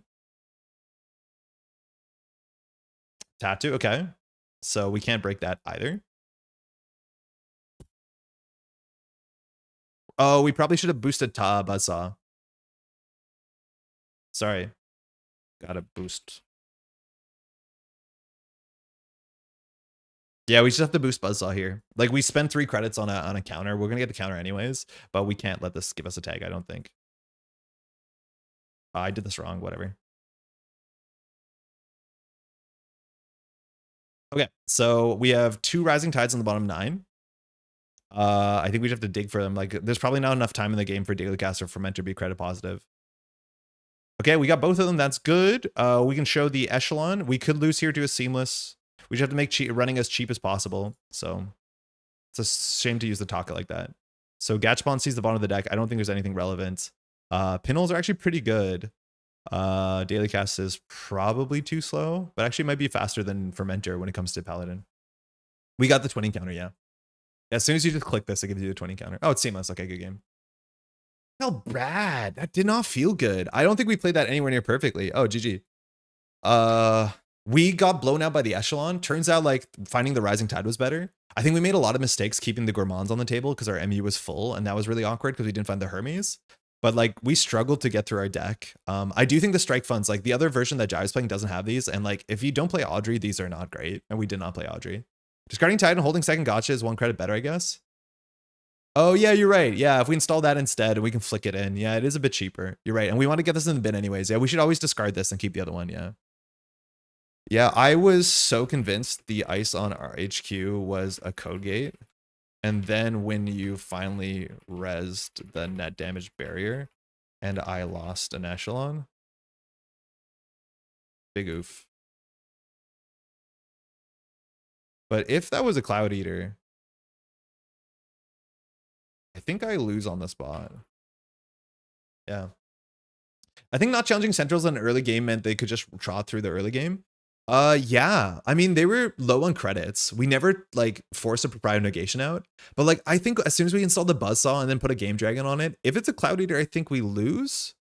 Maybe we can be a bit more aggressive because at least the face check, the worst thing I guess is that they pay 6 and then you take 3 and 2 net damage from a Lion's Mane. Turns out I think that he's not a Lion's Mane. I think he's on Empiricist, which is comparable because it's 2 net damage and a tag, which is like functionally 3 credits.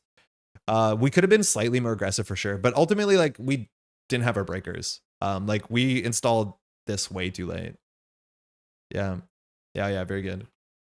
This remote server we can't contest. Like we're just gonna lose this. We can't run this server 3 times. We have to run this server 4 times. In fact, like we actually can't. Event Horizon we have to break once. We have to break Boto that many times, and this deck, like Rising Tide's bad. Genuinely not a good card. I don't know what to say about this. Thank you much for the game. I'll have to check out the VOD so I can hear your trash talk. Not one bit. Good luck on the weekend. Yeah. The strike funds all felt like dead draws. Yeah. I see you're souring on Gourmand and Loup. Curious how it's felt for you. I've only played 1 game so far. The Gourmands were really, really bad the way I played. And the thing is, like, our Gourmand hits were like we hit a petty cash. Didn't want to do that. I hit an Atini, and I don't think we trashed it because we had Buzzsaw, Game Dragon, Tungsten, so like that wasn't worth it. Probably I should have done it anyways just to draw deeper through the deck. But like I'm assuming the Gourmands are going to feel so much better when we have the Audrey. But even when we use the Gourmand on the remote server, we had like a Taka or a Fueno on 2. So like I guess, but I don't know. Yeah, they definitely are falling out of a lot of the Loup lists. As always, be a raindrop believer. I love raindrop. Man, if the strike funds were raindrops, how much more aggressive would I have been? I would have ran HQ and not cared. And maybe sometimes you need cards in your deck that work with how you play. But if those were raindrops, 100% I'd be running HQ into ice and not caring. Oh, not core, not core. Abort.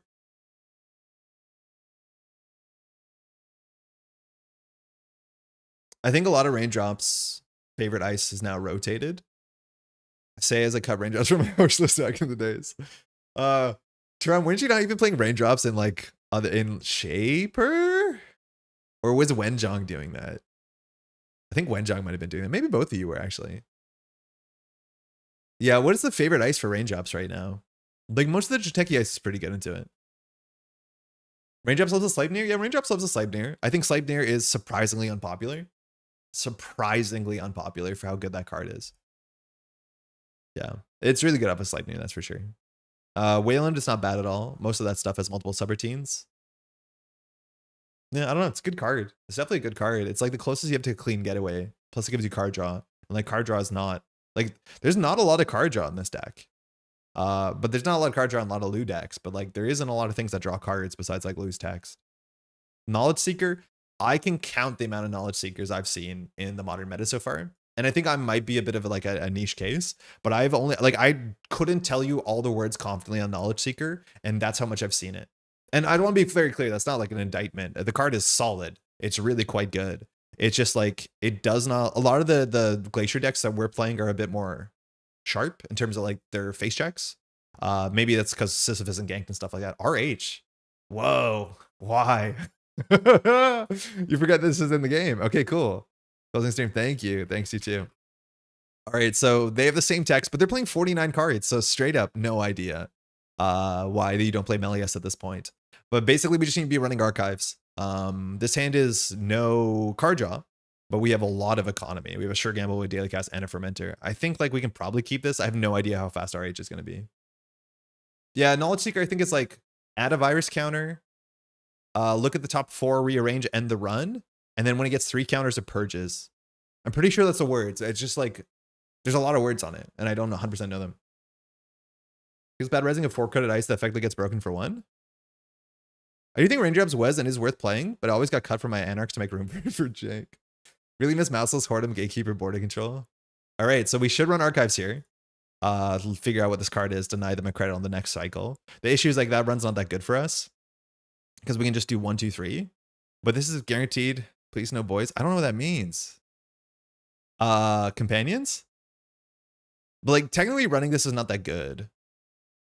Right? Like it denies 1 credit from them, but our setup is really good. We could run R&D, but without a Gourmand, it's not guaranteed to find a trashable. I don't think there's that many trashables. So I think we can just do the econ setup, do 1, 2, 3 and go. Just play good cards. Gamble first, play around Eska. Oh, we would definitely gamble before we run archives first. Yeah, it could be on Eska. I think the reason I like Raindrops less is the turn 1 Rashida play isn't a thing anymore.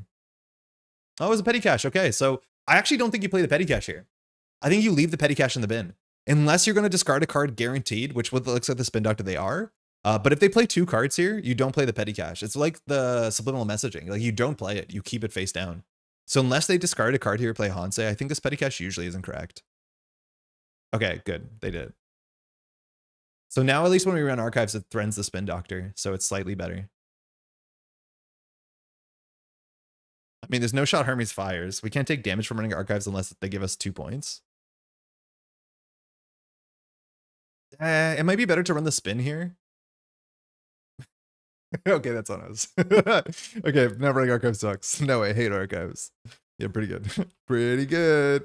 We can run the spin doctor to force it. Otherwise, we trash for 2 and draw a card, which is kind of awkward. I mean, we could just show the Hermes. I don't think we have to.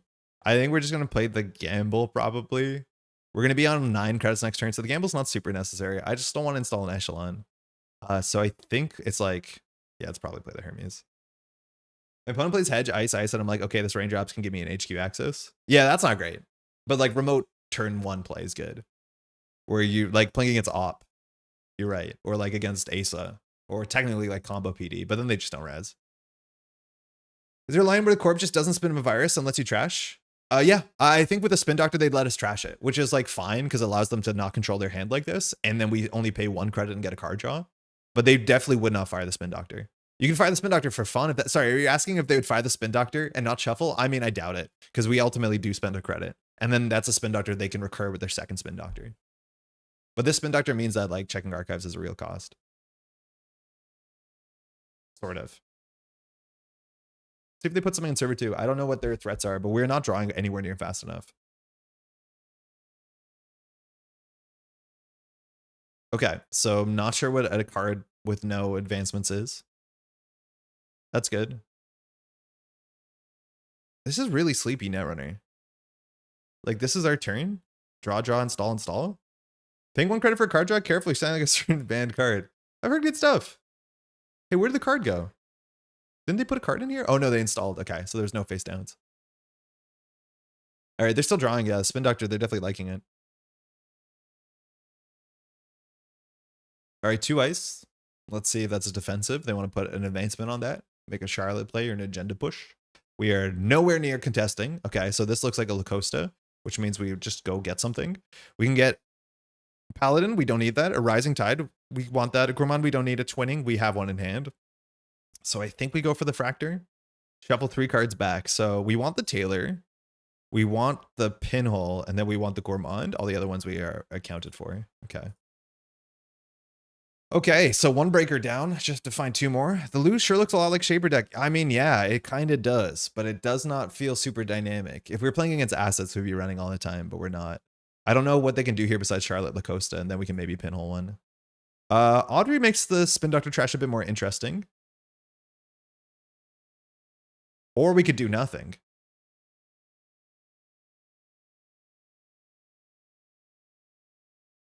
Doing nothing is cool too.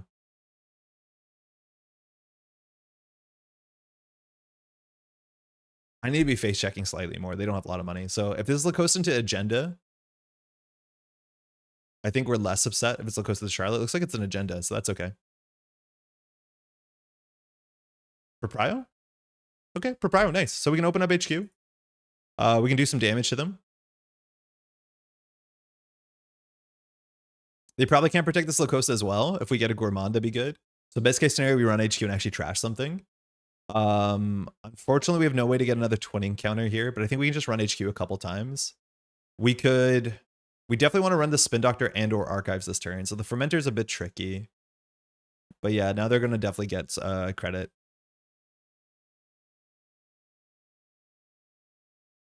Yeah. Our money is good. Like with the Fermenter, doesn't really need to do that much. So if we're drawing into a single card here, it would probably be a Gourmand. The Audrey could come down for 2 credits and we might actually find something. We could do twinning into Audrey and then we go pretty low in credits. So trashing stuff is a bit hard because we go down to like 2 actual credits. We could check Archives first to force the Spin Doctor because I think at this point they would get the agendas out of hand, right? And then it purges the Fermenter, but we have 6 more credits than a sure gamble. So if the Fermenter gets purged, I don't think we're upset. But if this chases out a Spin Doctor, we're relatively happy. If it doesn't, they have to have points in hand. Okay, good. Is the virus highlighted or that purple glow is? No. Okay, so they're only shuffling 1 unseen. There's an Atini, we get purged, that's fine. Okay, so they're in 5 credits. We can run HQ. We want to trash something, so I think we can just run HQ here. Maybe the Audrey is good, but they're definitely playing Mavirus, so they probably have multiple. I can't tell if we want to get that down first. I think if they have an agenda, they would dump it. So I don't think they're going to hold more than 1 agenda. Tattoo Bola, yeah. Like, these runs are not that good. Like, best case scenario, we find a Charlotte. Run last click, hit a bite. I mean, that's pretty bad for them. Probably need to establish a twinning sooner than later. Second Fermenter seems like a bit rich. I think we'll just go in for a single. I just don't, no, it's not likely. And then we have to draw, we have to discard. Event Horizon, okay, cool. I don't know what we're doing. I feel like we're playing their game. They're not playing our game. Our game is just like our breakers are good eventually. Taking down the Lacosta there made a bit of sense. Because they only had 5 credits to res. So second spin. Okay. Yeah, we need this twinning because we need to generate pressure. Otherwise, on singles, we're not going to win this. Especially because like that's multi-axis. That's really good into Proprio. Ice on HQ. Okay, we saw an Event Horizon on 5 credits. I guess they'll be on 6 credits. They could have a Nothing really we care about. Like if it's a bow 2, it's fine. We could get an Audrey down and run the Spin Doctor and Force. I mean, I'm fine with that. This is a cheap Audrey, and we'll see if we actually end up using it. So they have to use this, which if they shuffle 2 face downs, they've solved our issue for us. We know they have a Tattoo Bola, which if that's res on HQ, solves Hermes for them. So we might just continue to draw up here and set up. Yo, Funky Man, how's it going? What's up, Dan? All right, 1 face down. They shuffled him a virus away. I mean, like, that's good for us.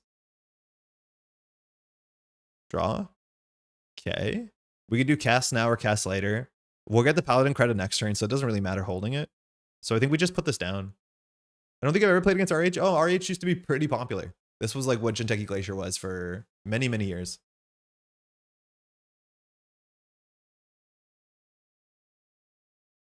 So we're just missing our decoder. We still have 30 cards in our deck. This is turn 7. This feels like very, very slow. Like our deck has no prices. We fired a Gachapon.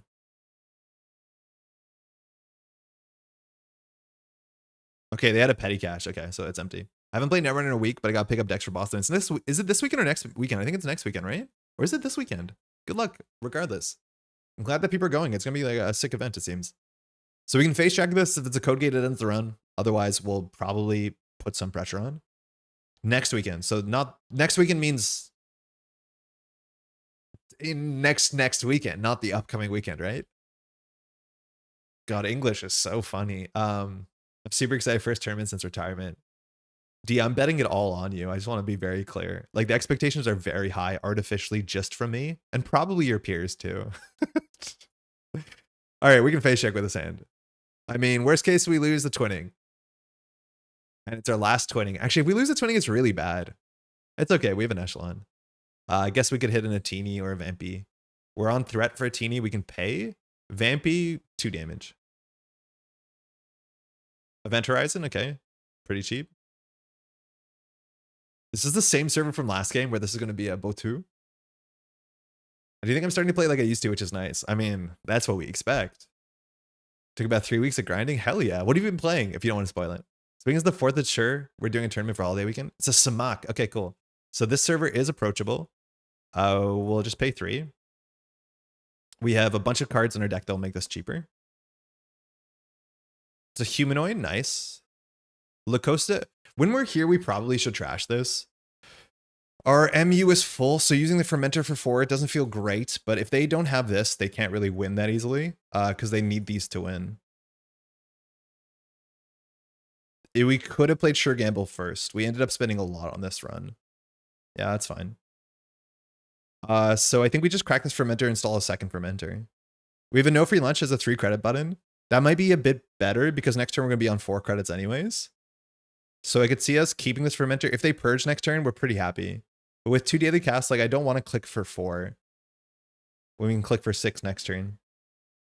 We want to get this Rising Tide out, which is acceptable. So I think we just do a draw NFL.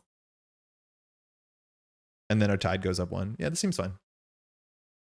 It's going to do PD and Lat, but I think I prefer PD and Lou. Still weighing Chisel Lou versus Value Lou. Oh, cool. NFL definitely feels correct. Yeah, NFL feels way better. Like clicking for credit when you have a click for 3 or like a click for 3 versus a click for 4. I don't think we take it. Like this purge actually favors us, I think.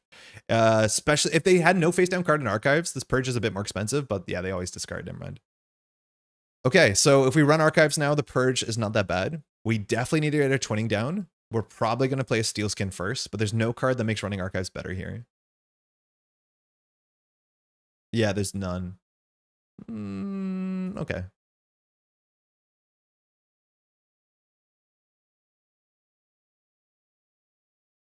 Froon's scary. So they're doing the Proprio half rune thing as well, which like, that's just going to blow us out if they put big ice on archives, which did not happen in the last matchup. Well, steel skin. So we definitely want to install a twinning and then install a thing. The problem is our MU is full. This is the cost of not playing Keiko is you actually have 5 MU and you're trying to play Audrey for some reason. That hurts. So I think we might just like install twinning, trash Audrey, play Fermenter.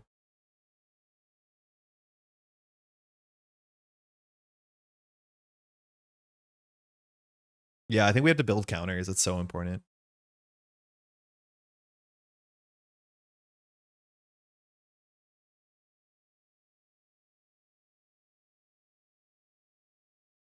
Good enough.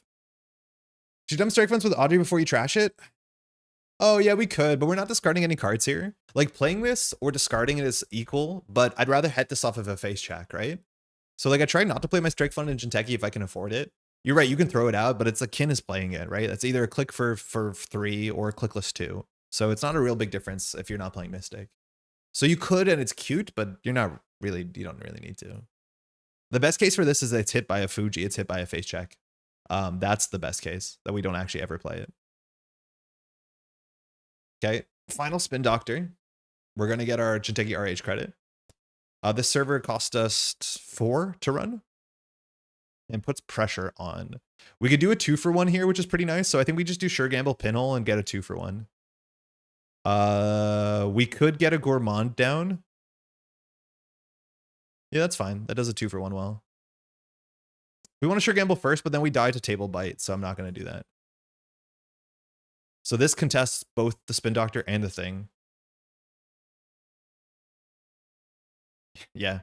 Yeah, no worries. I'm using Struggle for Hermes Anarch. I ended up firing off Gourmands and Fermenters early to make room. Yeah, I think that was the issue we ran into last game, is our Gourmands were taking up more space. I think we just have to like fire them whenever and not care, because you just don't have enough space. So La Costa, cool. We'll Gourmand that. Of course. Yeah, good. So they didn't let us cheese them. If they said nothing, we could technically hit the Spin Doctor, but we got 2 cards for a single play, which is really good. So Tungsten actually saves a lot on the server. Tungsten saves so much on the server. So currently the server cost 1, 2, 3, 4. As soon as we put down the Tungsten, this server costs 2. Like, it's a really good card. I think we definitely want to play it because of Paladin. And then next turn we can play the daily cast. So I think we can just draw. We probably could face check here. But I don't know if we have to. We'll just install 1 a turn. So next turn we can sweep HQ. If they want to push in their remote server. Oh, why he eat entire grid? He hungry. Yeah, they're hungry. Petty cash, okay. Do Loup decks have any way to record Gourmand? Usually, no. Well, if you have buffer drive. Which, how's it going, by the way? But I don't think they're playing like Praxis or anything. You could buffer drive it back, but it's pretty expensive. I do think a lot of the Loup decks are actually not even playing Gourmand, though. Okay, so if this is a defensive upgrade, it's going to be pretty expensive. So I think we're just going to run it. Oh, we know what card's advanced, so that tells us a lot. Because if we do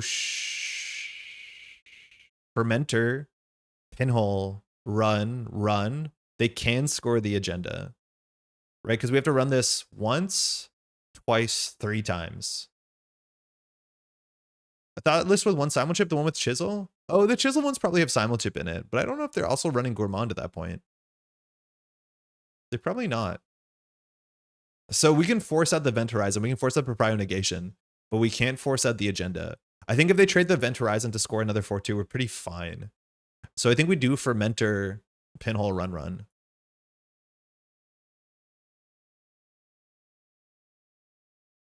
I lost a game once where the runner and the buffer drive to get back to Gourmand and trash the last card in RD.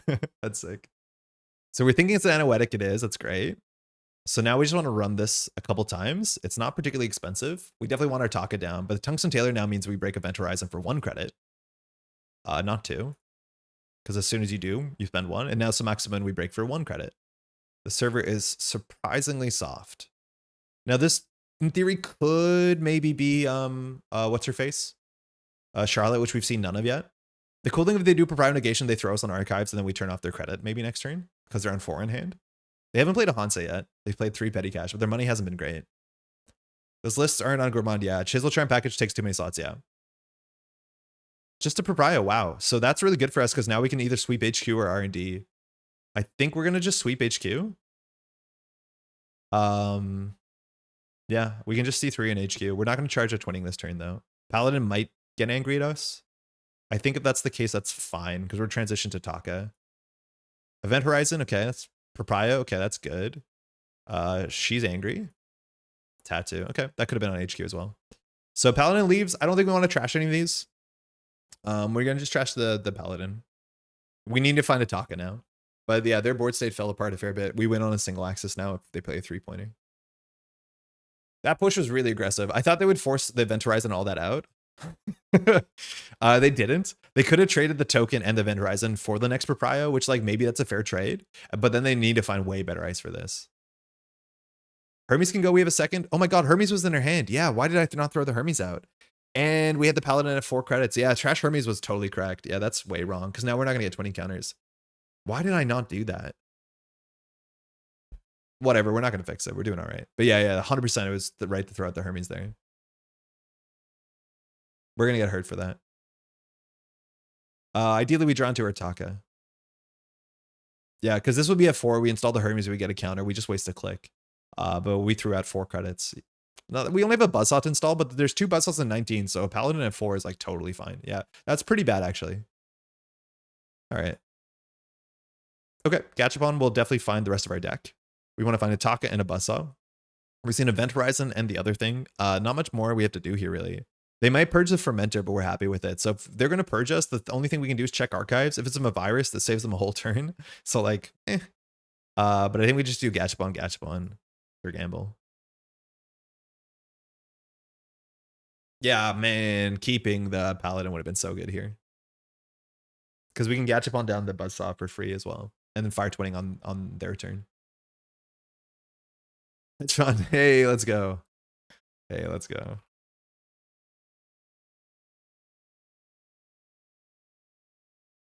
Yeah, that's a pretty bad play. I looked at my board when I made the decision. I didn't look at my hand. I was like, okay, we need to keep this last one. We could get rid of the Echelon. We have one more. We don't throw this out. We don't throw this out. We don't throw this out. I did not look at my hand at all. We need to do a better job. All right, they did Hedge Fund Power Draw, Econ Excitement. We've all been there. There's no more Paladins in the list either. Because we RFG'd one. So it's like 1 Taka, 1 Fueno. Yeah. And we still have casts in the list. Yeah. We have 1 cast left. So, oh, sorry, I'm covering that. All right, so Never Advance is not something we're super worried about. They could be on Humanoid. We'll try and hunt for something good here. We have a Buzzsaw, which is good. I think we just go for the Buzzsaw. So shuffle 3 more cards back. So the Buffer Drive we could shuffle back, but the Buffer Drive is only good if we have Audrey or they're playing Grinder. So Strike Fund is like, I guess, money, but it's only also good with the Audrey. The thing is like our MU does not support Fermenter. So it supports Breaker, Breaker, Breaker, Audrey.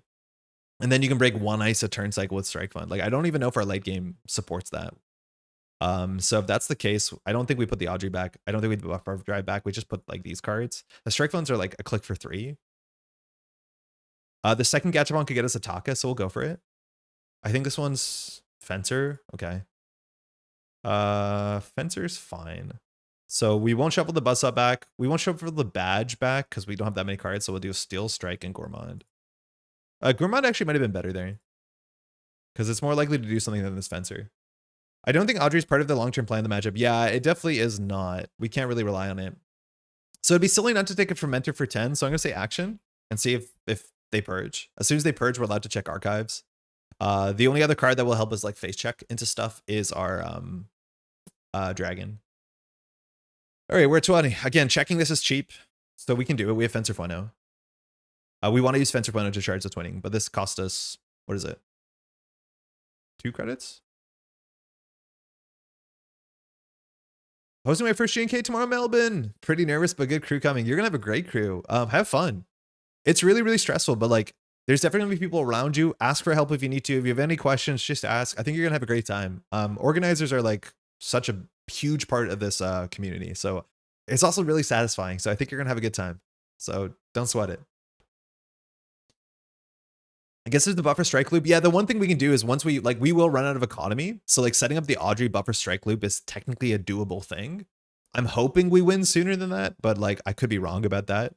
But our money is like, we only have 9 cards left. So maybe we should have gone for the Buffer Strike Loop. I just don't know. I don't have enough reps with the deck to know if that's like your game plan against this matchup. I think we're just going to run. How many points have we seen? 2, 4, 6. They've drawn through, they're playing 49, so they're in 20. So there's 14 more points. They've drawn through 26 cards. So we're assuming there's 2 agendas in hand. They did shuffle 1 face down. So we could just run R&D here, I think, and see the top 2. Because even if they have an agenda in hand, they push in the remote server, it's probably not going to do enough.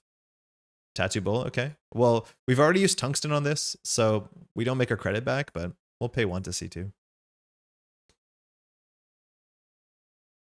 It's a good hand to hit a snare. All right, they have ice. Cloud Eater, hate it. Hansei, not good for us either. Oh, man, imagine we had a Paladin. So they're going to draw Cloud Eater. I mean, that's just bad for us. We can't break it well. They can barely res it. 3 Rizeki and still contemplating buffer strike on Loup. I mean, we have 1 Rizeki functionally left. We just need to find our Taka. How's it going, by the way, Wenjong? I think we're just going to draw. Okay, that's good. Man, yeah, we should have had the Paladin. That feels really bad. Because we still have at least, I think, 2 cards to install. So it's definitely a loss of money. So now we can't face check into Cloud Eater that easily. Cloud Eater would be 5 strength, so we have to break it for 6. It's not the worst. Game Dragon doesn't really change much because we still have to boost this. The only other thing we could do is install another Buzzsaw, and that actually means that we break the Cloud Eater for 3. They also drew a Hansei, which they probably play. That looks like the Cloud Eater. Generally, per prior negation, you do put it on archives, the Cloud Eater. So the runner must move to the outermost archives. They approach any ice in that position. I don't think we can jack out with a half rune combo. So functionally, this Cloud Eater is a death sentence if any of these is an F rune. If it's an F rune and they have 13 credits, we lose our suite. That's what this list is doing. It's been doing it for a while. But the idea is that you run into the F rune, they blank your killer, and then they throw you into archives, and then they res the thing, and then you're cooked. So our game plan is to install the second echelon, which is still in our list. So the only safe thing we can do is install the second echelon, which is good because we want to do that anyways to bring this echelon up to functionally 5 strength and 6 strength of the Game Dragon. If you run archives, they can force you twice into it. Yeah, they can also force us twice into it because this pushes you back to the outermost. And then the text fires twice, which is good. Now that is expensive, but like anytime it's a half rune, they have enough money to force it. So we just have to find our thing. We haven't found it, so we're just going to continue to set up. He says on turn 13. As long as I've been playing this game, I don't know why Rizeki is banned. It's weird compared to the companions. But the idea is when Shaper can get a 1 credit per turn card, and mind you, for 1 influence, every deck can get a 1 credit per turn card. It is now a very easily playable card that you drop on turn 1 that just says by turn 15, I'll make 13 credits with a single click. So it just says corporations are playing against that. So, and mind you, should read the article where it got banned, but all they're saying is like, hey, there's a card here that will win the game. Or sorry, generate 13 credits on turn 1. Why are the companions not banned? The whole faction falls apart, but that's mostly it. It's like corporations felt like they had to win by turn 8. Because otherwise, you cannot beat a single economy card that gives you 13 credits. Don't worry about the companions. It's not going to be a talking point. Okay. So now the echelon is at 5 strength, functionally. Yeah, it's 1 influence. Yeah, it's 1 influence. For those who don't know, Rizeki has very little text on it. But it's 1 influence, so a lot of criminal decks are playing 1 or 2 of these. And it was just like the best thing you could open with. Companions are honestly not that much different. Real credits is a bit different than a companion. Like that is an upside. It's real credits, so you can use it for everything. But functionally, it's not that different. A minute for the corpse for a second. They cannot ever play for that game. Yeah, you can't. You just can't. Because imagine like you're trying to play to turn 20 and they install 2 Rizekis. And by turn 20, each Rizeki has made like 18 credits for a single click. It's wild. It's like the Black Lotus. Black Lotus is a tempo card. So like, not exactly, but I know what you mean. SMC Rizeki, SMC sit on your ass and wait until you win was a very common, boring, unoppressive pattern. Oh yeah, Cabanessa. You're fine there. Okay, so we can get blown out, so we're trying not to blown out. Companions are better than Rizeki because they can't crypto crash your Taka. Yeah. So true. It's a bit worse against some of the face checks. But yeah, it is not real money. That can be an upside. So our bottom 5, we have 2 echelon. So we want to find, sorry, 1 echelon. We need to find our echelon. Okay, so now with the echelon, we can afford to face check now. So now the half run thing doesn't work. So we just need to run. This could be an agenda. We know we're going to see R&D. We'll see 2 cards. Funny how much better Rizeki was than data folding? Sure. But data folding was still quite good in certain decks. It just had an additional cost, which is good.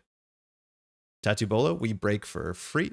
Go a credit up. They gain 14. We see 2 cards, we could win. We actually make money, they make money, we all make money. We're all happy. So haven't found the F rune yet.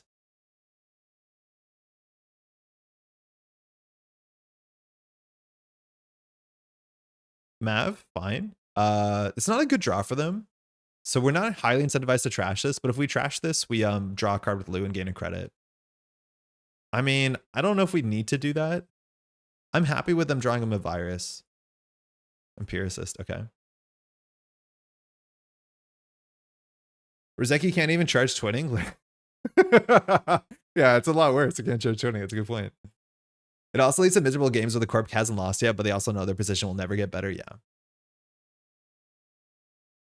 All right, install double. So we have to consider running the server a lot. This looks like an agenda. Now, the echelon technically keeping it at 5 strength will save us some credits if we find the big old snake. The issue with not trashing the top of R&D is we can only see 1 card this turn. But I think we just try and run a bit of everything. We have only 13 credits. We have 14 with Taka, 15 with Tungsten. We could start running here and see what happens.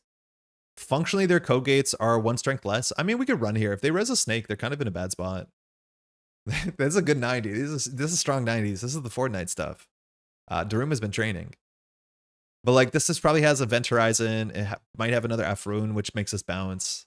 Then we have to run it again. But this is like relatively cheap. This is like 2 credits. 1, 2, 3 game with me. This is 2 credits so far. I just wish we had more money. Miserable games where the corp hasn't lost it. Average game against Shaper. I wouldn't say that. I think Shaper's much better at playing way more aggressively than they used to be. I mean, I guess we run it and see what happens, but it feels like a losing proposition. I can't tell what this stuff is. Like, what's the worst case? All centuries we break for 3 credits. If it's a snake, do we decide to take the damage? Or I think we decided to take the damage with this hand. Yeah, I'll just run it up.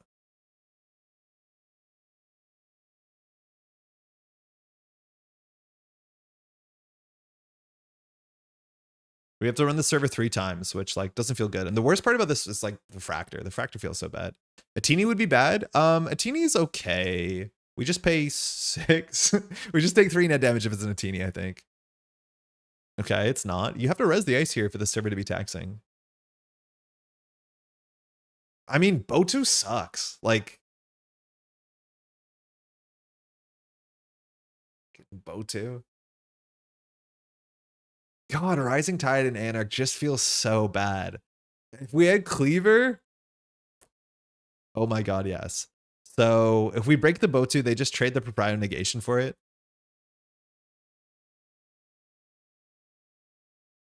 I mean, how soon do we lose from here? Like, they're not on Myoshu, right? Right? They didn't res this, which is like weird. Yeah. Funny enough, now that we know this server, I guess the game drag on the Rising Tide really doesn't change much. I think a Strike Fund is worse than a 3rd Rising Tide. Isn't Rising Tide a Crowder numbers? It is, which is like not particularly good. But it's just legitimately a Crowder here. It's just like Crowder is not the gold standard, hasn't been for a while. When Cleaver break Botu for the same as Rising Tide here? With Game Dragon, no. Game Dragon, we break it for 3, 4, 5. But we'd also just have a breaker that feels better. We could just let this fire. We could take some net damage, have to force them to trash a card from hand. I mean, that's okay. I don't want to break this for 6 just to pay 2 more. Yeah, they can fire it. I feel like it's been a while since Shaper has been the late game monster faction. Seb, as a Shadow Crim, has been more of a vibe for a while. Yeah, I don't think I'm that worried. Missed all their strike funds. I mean, that's cool. Okay. So we can see 1 card in R&D. We can sweep HQ. We only have 6 cards left. They have to discard a card here for this to be and end the run. They did pay 6 for this, which is something, but they have a lot of money. All right.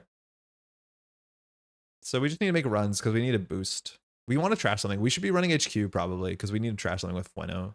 And we know there's a Mavirus in here, which doesn't trash with Fueno, but you know what I mean? I feel like the only late game monster game plan is a double Leech with the good breakers. Yeah, Leech is really quite good. They have Mavirus though, which has been not good for us. They're thinking, so this is the snake for sure.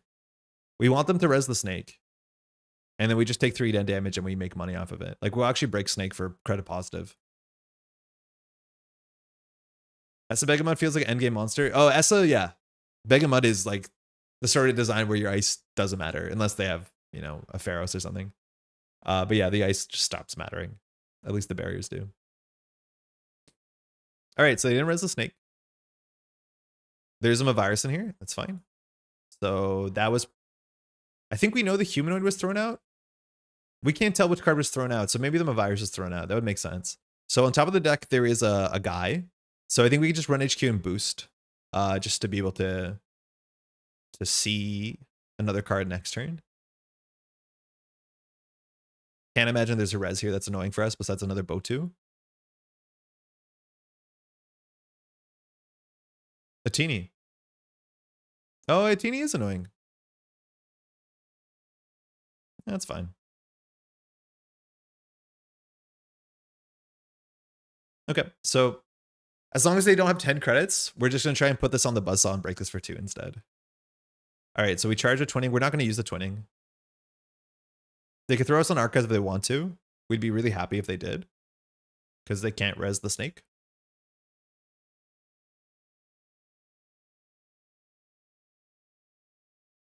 And next turn, they're drawing an Empiricist. I mean, this deck feels fair, but it feels like boring. Like the parts of it are strong, or just the math is good. But like, we're not playing against assets, so our text is not firing every turn. But like, Hoshiko was way more fun than this is. Like where Hoshiko gives you a reason to run every turn. I don't know. Maybe this is just not my favorite Loup build. They're thinking, which means they might have points in hand to worry we're swiping. Like thinking on here is either a really good bluff or not a bluff. And they're being honest that like we can see more than half their hand and they're worried about that. They probably should have points in hand here. We can sweep 2 on R&D next turn. Yeah, we'll see 2. Tattoo, Fuji. Oh, nice. Good game. I mean, the points had to be somewhere. That was turn 15. Thanks for the game. Yeah, as soon as you say thinking, they're like, I don't know if we actually do run back because it's hard. Yeah, Hosh is more fun than this. On my side too. But your money was not great early. Got fixed just in time for me to find a Cloud Eater half run lurking. Yeah. Hey, Lazy has summoned by her name. Maury's thinking about the early pressure Shaper has made for a few non-games for me, where the runner got to disrupt very early and just caused long games waiting for points to be stolen. I think if you're like getting blown out by Shaper disruption early, you can play better into that, right? Like Shaper disruption is 1 server largely, 1.5 servers. Like don't get burned. So a lot of the times if you get blown out early, I assume it's that you didn't respect something. Hey, cheers. Thanks again. That it's not meant to sound dismissive, but like I don't see Shaper as like the disruptive faction that's putting on disruptive pressure early. You know what I mean? All right. How's everyone doing? It's a Thursday night. We've been streaming for about 2 hours. We got some more time in us. It's a rainy night. There's a lot of different ways to analyze fun here. I like Hosh would have been a higher pressure, less turn game, but I don't know if it actually would have resulted in more interesting decisions. It gives me a reason to touch cards. Like it gives me a reason to interact. As soon as the proposition is like touching their cards is better for you and I get to see more cards, I have more fun. The same way that MeliSU doesn't want me to make single runs all the time. And so I see less cards, so I have less fun before we start talking about bites. But like, she wants you to touch cards to flip, to get stuff. I like it so much more. There's a draw was real bad, but good game. Hey, good game, Rand. Game Dragon Pile MVP. Game Dragon Pie MVP Snick there. Which like is the issue of answers being able to appear for anywhere, which I get, but it feels like bad hands can snowball. Oh, bad hands can snowball has been like, you know, a complaint about this game, or like something that's been trying to be addressed, where like a core bad hand usually doesn't give you the agency to get a better hand. I do think the decks that allow you to play more proactively and force your opponent to do something is generally the sort of game I like playing way more. So I do think there's a lot of corp decks right now that if you don't draw well, you don't have a game plan. Usually those are not the best decks in the format. And that's why things like, you know, to some extent, AUCO is really good for that, because you can play out a hand in many different ways. And you actually have access to bluffing that a lot of corps don't, because cards on the table have to be respected in different ways. Early game card touching is really important. One of the issues I have for Loup. Yeah, like I want to touch cards early. I want to put the pressure on, but like I don't have a good incentive to when I need to draw so much of my deck to find my breakers. This is the kind of thing that gets me losses against Melius, just chomping at the chance to access cards out of centrals. That is what I learned from my early Melius games. It's like, oh, I want to touch cards early to get like that early pressure on. And then Melius fires and brings back a hedge fund and like I tilt out of the game. Like, I don't want to touch cards early. Epiphany's kind of the same. Epiphany can be the same. Epiphany does give you, and like the cool thing about Epiphany is that the more the runner interacts with you to make you not win, gives you counters so you can win, right? Like Epiphany also does feel the same way. I think it's less interesting than AUCO because ultimately like the ice, the damage, and damage can be more card draw. Like, I guess that's Epiphany like, I don't know. Associate D with T1 casual finality too much? Casual finality. Gourmand does give you some incentive to poke early. It does, but like I haven't put down a Gourmand to poke early. We just haven't had a lineup. I wish Runner were good enough for me to play Finality in lieu. Yeah, maybe you can. I don't know. I wanted to play this deck today. That's why we have a weird stream name. I'm not an expert at this sort of archetype, and honestly, I don't understand it, but that's not a reason not to try it. So for those who don't know, there's this Dirt Eater idea. So Tuno Warlock have been playing this for a long time. Or sorry, Koga. Sorry, Koga, not Warlock. Dirt Eater. There's a lot of these decks, right? Maybe it's also, yeah, this is mostly Koga. Excuse me, I messed up on that one. But the idea is like to play an aggressive criminal list. And that plays a lot of programs and icebreakers. And so that you can play Lily Pad as your console and then just install things to push yourself forward. The cool thing about this list is like a non-Az deck that plays Prognostic Q-Loop, which is really fun because you can fire Lily Pad. And like generally with Az, you're playing more hardware with Masterwork, which is a similar idea. And then you can play some cheap small stuff like Merjanas and then actually play Rising Tide. And that can be pretty good.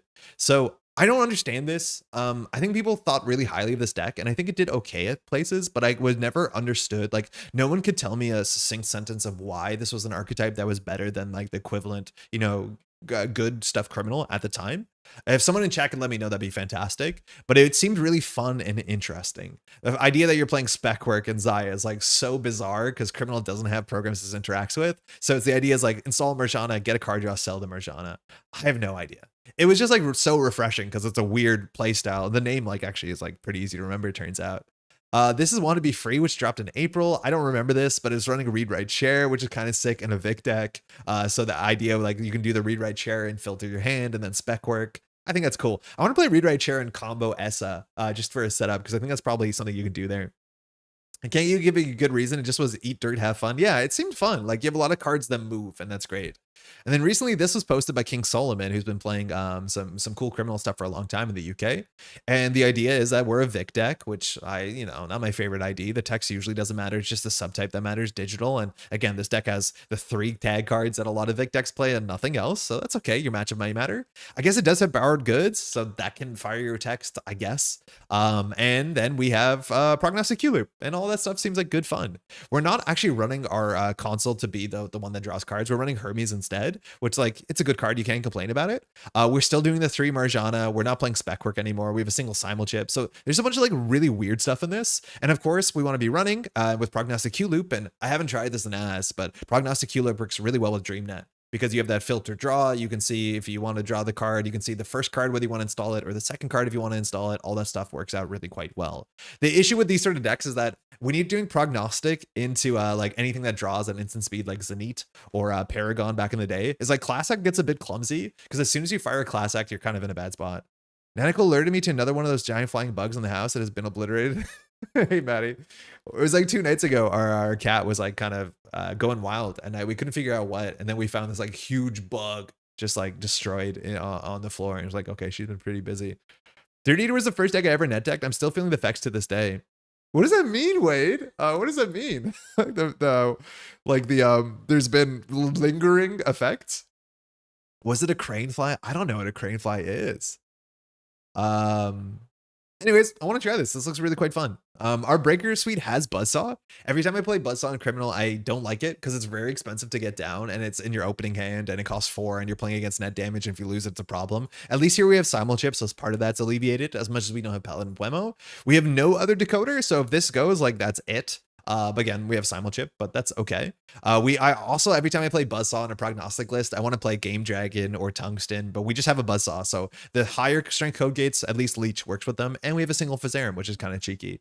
I think that's mostly it. We have Bravado. We have 2 Clean Yet Away, which seems so strange to me because we have 3 DreamNETs. Like, we have good reasons to be running. Maybe this is to make less of your cards like all run based. So when you play against Melius and crash out in 5 minutes, like, it's not too bad. But yeah, that's my one thing about Vic is like playing DreamNET to Melius feels terrible. There's a long, ugly fly. They're nice. They're big and scary. It looks like a giant mosquito, but they secretly are friends and eat mosquitoes. Oh. It's a steep learning curve for a new player, and I keep trying to put Blueberry Diesel into decks. Oh, it had Blueberry Diesel. Ah, interesting. Lingering effects is eating dirt isn't healthy. It's just addictive. Yeah, eating dirt is generally pretty bad. You do not want to do it. It's high in iron and some other stuff that like your body craves, but most of it is dirt, and that's not good. Let's give it a shot. It's gonna be weird. We have a lot of programs too. So like we were playing the unironic borrowed goods because mind you, the other console did give you 2 MU, which helped with the criminal that I carried about installing all the programs. My experience with it was you can lock the remote for dirt cheap every turn, but I don't get it. It's not like our breakers are different or better, right? Like the only significant difference in the breaker suite between this and anything else is like our breaker isn't, our fractor is not Kurapira, I guess. Hey, why not? Hey. All right, this is a matchup in which, whoa, that's a blotcher hand. This is a matchup where having a big rising tide is good. Not too bad. Thanks. So why not mulligan? We're playing against 54 card Nuvang, assuming we're on seamless and measured. I can't keep this. I can't. It's like not great. Be kind of sick. Excited for Megas next weekend. Cambridge? Unfortunately not. Yeah. As a Canadian, we generally try not to cross the border. Yeah. Yeah, one day. One day for sure. Okay. Cool. That's a hand. We have the early rising tide, which that'll just get better, right? Yeah, full house is good. I think it's like rank 7, so I think our opponent takes a bunch of casualties, usually, unless they cheat. We have the DreamNet clean getaway opening, which is always a bit clumsy, but I think you just do DreamNet run. We have 1 card in archives, so we can't get measured on turn 1. I think we set up the DreamNet while we can. We want to check the card that they knowingly threw out, or we check R&D. I think we check R&D here. I think we do DreamNet run. Like you could do, we probably just do credit clean getaway, right? Like it sucks to click for a credit, but what else are we doing?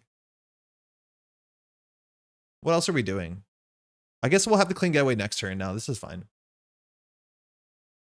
Yeah, it gets it to 4 strength, which will be helpful. I mean, that's good. We didn't have a Hermes yet. Okay. Nice. Bad pub, huh? So now we know they're in bad pub, so they're going to be grabbing ice from archives and installing that, which is pretty bad. We can face check now into a sentry that trashes one of our cards. That's not good for us. We probably just want to draw once more here. If we install the daily cast, we can't clean getaway early. We want to find, okay, now the sure gamble is challenging everything else in this hand. So we could clean getaway for fun. It's 3 credits and an access. I mean, I feel like this hand got a bit ugly here. We could technically end up on measure this turn. Yeah, there's a reanimation. Okay, so at least next turn we can do sure gamble, run R&D or whatever. I don't think I like that. Dirt loves bad pub. Yeah, Dirt does like bad pub because we have prognostic. Okay, Nuvang, petty cash. They did trash. No Nuvang trash, so they wanted the card. They're a 19. If we face check, we get a card and a credit. I mean, I think we will always start there. Event Horizon. Okay, we have a wake. They've mulliganed into this. Things are looking kind of weird. Next turn, they're going to be on 21 credits, 24 credits clicklessly, which is pretty damn wild. So I think we just want to do draw sure gamble casts. Gachapon on this list is strange. It like hits the DreamNet, which is good. It hits a twinning and then it hits breakers, which I mean, that's okay. I think here we'd rather just establish our money because we have to play around measured as soon as we steal the next agenda. Vic Dirt Eater's exciting. Man, DreamNet feels good. It's just such a fun card. I'm talking about like Hoshiko wanting to touch cards, but man, yeah, DreamNet's so good. It's a shame we're not playing Class Act in this list, but Class Act DreamNet feels illegal. Okay, Vulture Fund. I want a prognostic because we have bad publicity and we're making all these fun runs for no reason. We've iced archives. Sorry, R&D, we have an iced archive. So face check, we want to keep them off bad publicity. We're on 1 bad publicity. A Gachapon also is probably better to fire on their turn because of bad publicity. So let's. Or during a run, I mean. Oh, my mouse. Oh, yeah, my mouse is weird. 1 second. I think the desk is. So Carmen, Chesva, we'll go for the Carmen. We save money no matter what. We shuffle cards back. So we want Hermes back. I don't think I want the spec work back. Chesvo will cancel bad publicity, but the central runs do get pretty expensive. A Boomerang is really good because we're prognosticating bad publicity. So I think we do remove 2 econ cards, which feels a bit strange. So Winchester Shackleton's gonna cook us. Flagship. Oh, is this? This is the big deal deck. No, this is not against list. I mean, at least we have breaker redundancy, but yeah, this is gonna be fun. This is the 2 Shackleton triple big deal deck with no spin doctors. Great. It is running 3 copies of Trebuchet. It genuinely is running Trebuchet. Now, if we run into a Trebuchet, we break it for 2, 4, 5, 6 with a bad publicity. But we just want to get Hermes down because this deck is like pretty soft to Hermes. Merjan is a fine install here. The problem is they can fast advance at SDS and throw out the Carmen. Yeah. Oops. Oops, triple big deal. Oh, Basalt, okay. So that's fine. They new banked for credits. All right. We'll just spec work here. We want a prognostic. Second DreamNet's not useful. The pinhole is like not entirely dead because you can technically pinhole down a Shackleton. Yeah. Fazarin beats Trebuchet, it is, but we have to like hard cast it. So we could Fazarin and then just run. I think we'll just keep getting our money up. We need to find Hermes and we need to find our one twinning because like you just need 2 twinnings in this matchup because it's all about the multi-axis. All right, so they can't do the combo again next turn. Notably, Big Deal removes itself from the game. But next turn, they can grab the Vulture Fund and threaten it out immediately. So, like, probably their deck is only on 3 Pharoses for barriers, I think. So the Rising Tide, like, is going to need some help. It's unpleasant. So I think we will need the Chesva. We will need the Wake because we need every ounce of multi-axis we have. But probably the next turn is like Fazarin, Rising Tide. Like, we have to play every card. All right, so we can draw. No, I think we just install the Chesva. Click for a credit. Oh, we don't need the pinhole, so we can draw, install the Chesva. But we need the Wake down. So we have to hope that the ice on HQ is, like, not too bad. We saw a Winchester get ripped off the top. But, like, if it's a Pharos, it's bad. If it's a Valenchow, it's comparable. Does Shackleton shackle or coffee? Yeah. It's anything that's not your credit pool. So bad publicity, coffee, stealth. This is King Solomon's list. Meteor, how's it going? It is. It's our first game with it. So far, we've just been running archives. Okay, Descent. So they can shuffle. So Basalt and Redcap goes back into the deck. Mind you, we're on 1 bad publicity. And so R&D is a bit hotter here. Okay, still not bad. Prognostic would be really good here. Pinhole for Shackleton would be decent. Yeah, they've only thrown out 1 though, so I'm not too concerned. Okay, they have a petty cash. They can big deal next turn. Saw a sneak peek at a UKGE. Was this played at UKGE? Okay, so I think we can face check here. I think we're just gonna raw face check because we need to keep them off of the. Again, next turn they play petty cash around 19. So we'll just see what happens. If it's a Sentry, we can pay through it. We have bad publicity in Chesva. The worst case is this is a Valenchow because then they get bad publicity and we can't really break it easily because we paid 3 for this. Oh no, we actually will break it because our money will be comparable. If it's a Pharos, it's 7 for them, which is pretty expensive. Like the deck has limited econ, especially because I think they trashed a government subsidy, which I remember doing and felt bad about it. It's a Trebuchet, okay. So we'll just break this for 6, which is only 3. And now they're on 2 bad pub. Reanimation, okay. So they have no good targets for that. Okay, so that means we need to get a transfer and a Wake next turn. So we need to install the Rising Tide. We also can bypass this for 2, which is not too bad. In fact, it's entirely free. And we can continually do that on a turn that we charge Wake. So we probably should get towards that. Okay, our money is probably good. So I think we just play the Rising Tide so we don't lose it to damage. But actually, maybe the Sandwich Chip's more important. Yeah, this is Skibidi Toilet. Ooh, they Vulture funded naturally, so they're in 17. They didn't play the petty cash? Yeah, he didn't. So second Trebuchet, we're on 4 bad publicity, so now Red Caps win, and we're drawing. So again, we've only not found our twinning. We've drawn only through less than half of our deck. Yeah, we don't have a Hermes. Like, this is now full slot machine. It's like, can we touch the right cards or not? And unfortunately, we don't have enough multi-axis. So we have to play Wake and Plant. I think we do Fazarin, Wake and Plant, and just see what happens. The Simulchip will matter. What's up? Oh, no. No, do it up. No stress. Take care.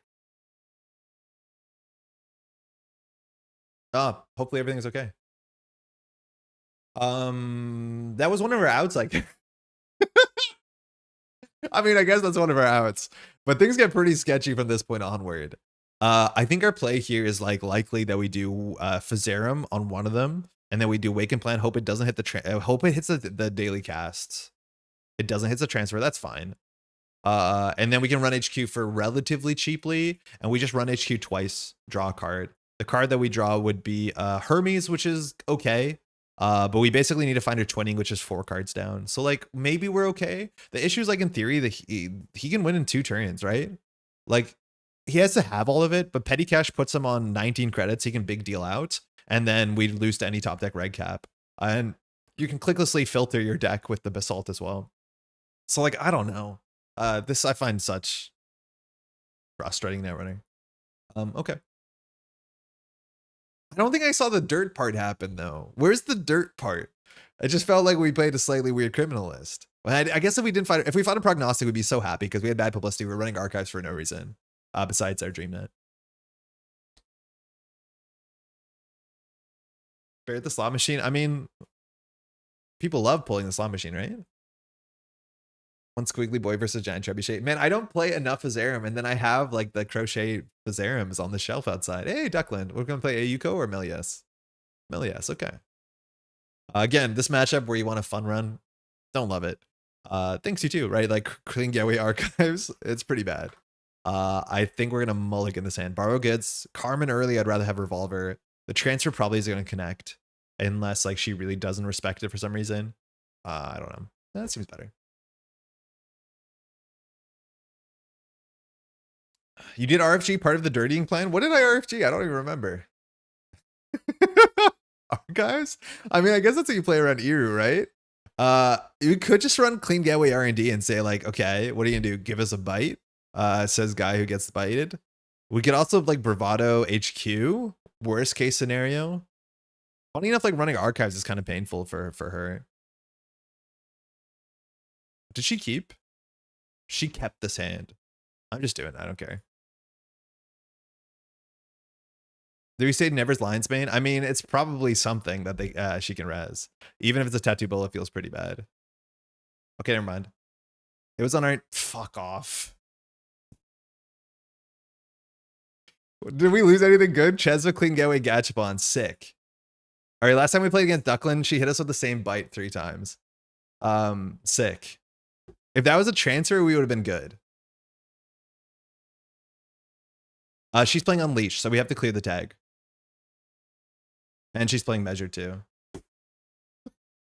I mean, that shouldn't be a bad bite. That's like the expected outcome.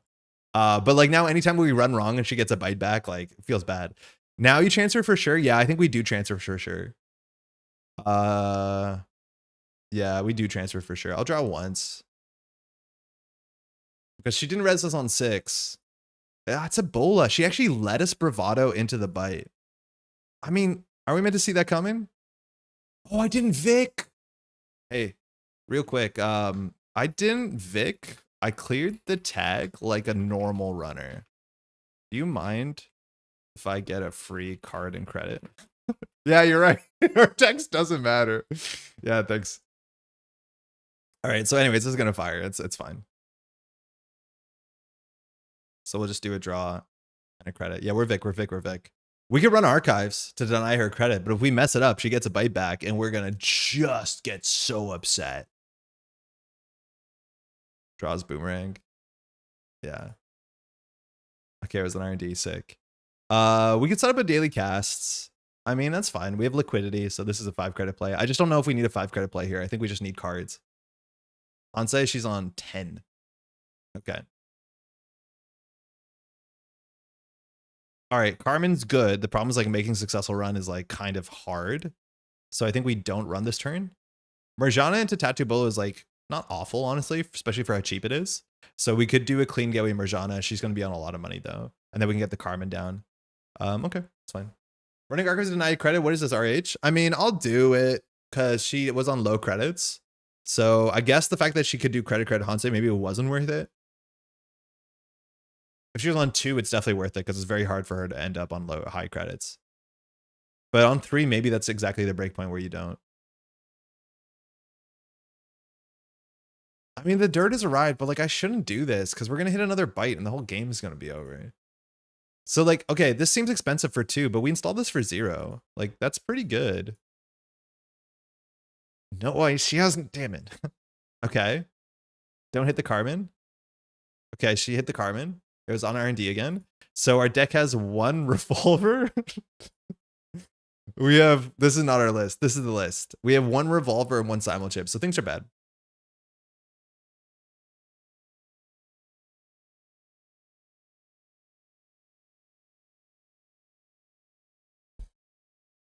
I feel like we're pretty far behind here. Oh, that's good, actually. That's good, actually.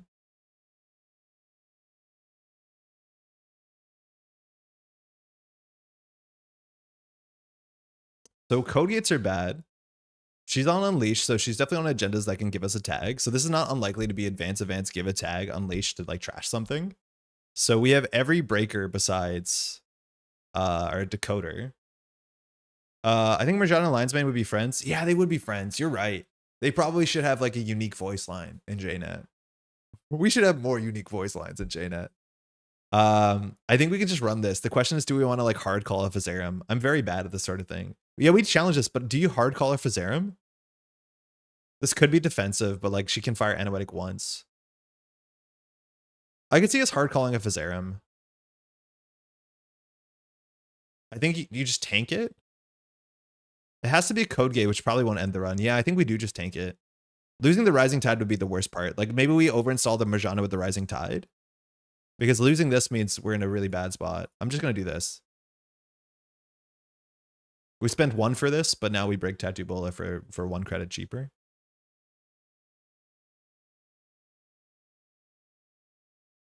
Brawn. Ah, if only we just clicked. I don't care. I'm doing it. So all the Tide runs get ammo. Yeah, it's bad into Brawn. So to Anoetic, that's okay. I think. So she no longer has Unleash. She has no cards or credits. Sorry, she has credits. She has no cards. We can just run this back.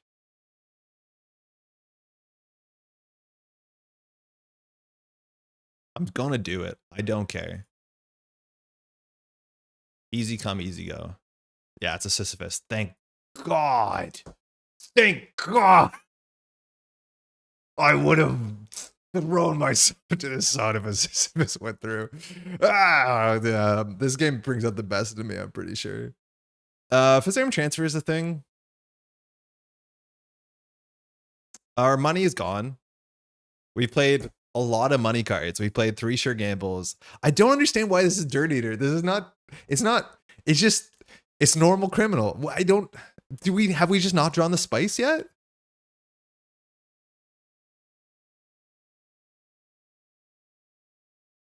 Like we could do Fazarum transfer. It probably goes through. But we have to clear the tag. So I think we just chill. Yeah. I think we do just Fazarum transfer here. Her money is good though. So that can be another thing. She can't fire Anoetic though. So this is looking more like a Charlotte. She has 1 card in hand though.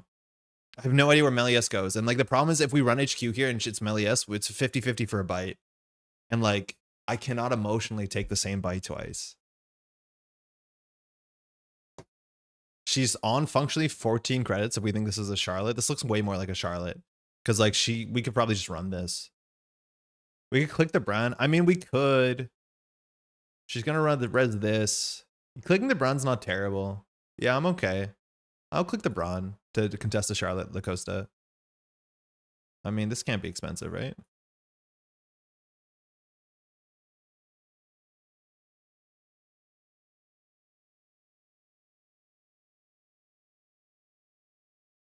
Yeah. All right, so we just got a Charlotte out. Probably worth, I don't know. If you bite when you transfer, she loses 7, but emotionally, I lose so much more. All right, she just did click 3. Cool. All right. Oh, she drew 3. Cooler. So I think we just do Fazarum credit transfer.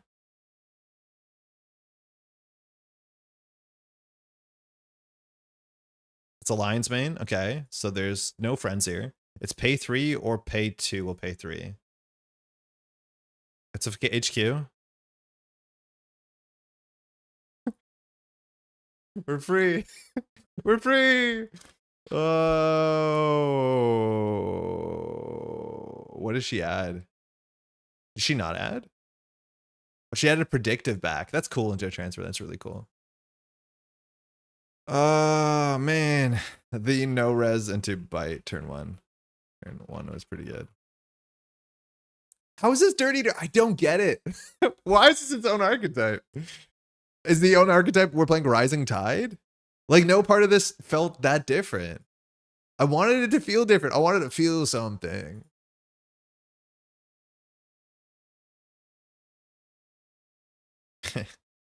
Yeah, very funny. We thought you couldn't res, so the transfer was sent. You have to remember, like, and that's the problem. You play Vic, you forget you have text, but like the transfers are easier to fire because clearing the tag is not that bad. Yeah. Your P would be really full charge by now. We broke Tattoo Brown. Yeah, I know.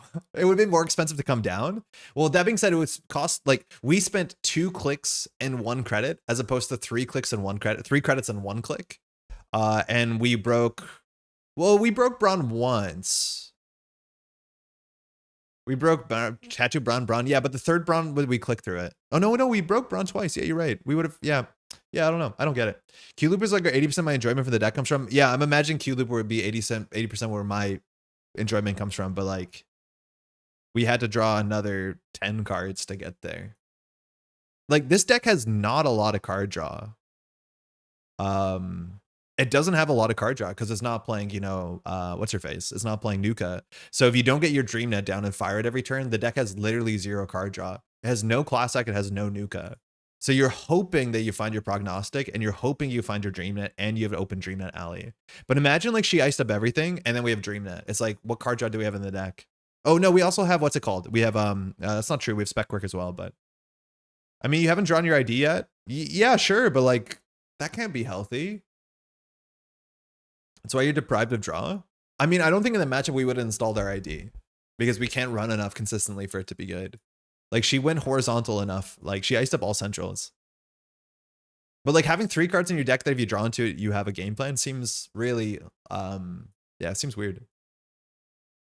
Yeah, your ID did draw a card though. We did get our card draw off of that.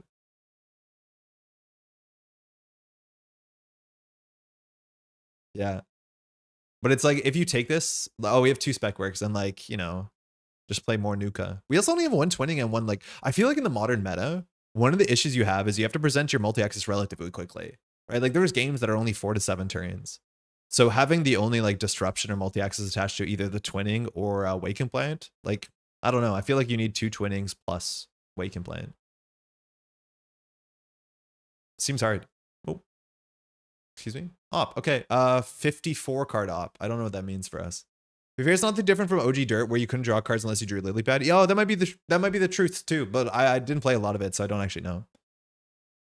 Super not bad to transfer, draw ID, click, clear, tag, and draw. No, it feels a lot better. Bill, how's it going? It feels a lot better. Thanks, you too. All right, Merjana early is okay into face checks. We have a Prognostic, so I think like fundamentally we're just gonna keep this, and we have Merjana spec work. Like this actually seems like what our hand should be.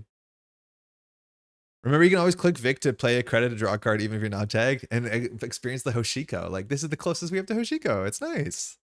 So, that's scary. I'm assuming this is Big Op, and Big Op will just try and, like, Yoshu you, if not do full combo.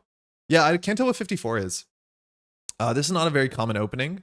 They probably don't have the money to afford this unless they have a lot of really cheap stuff. I don't know if we want to do Prognostic. I think we just run HQ and see what happens.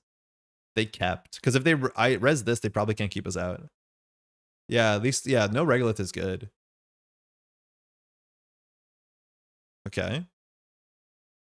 I mean, you do hate to see that.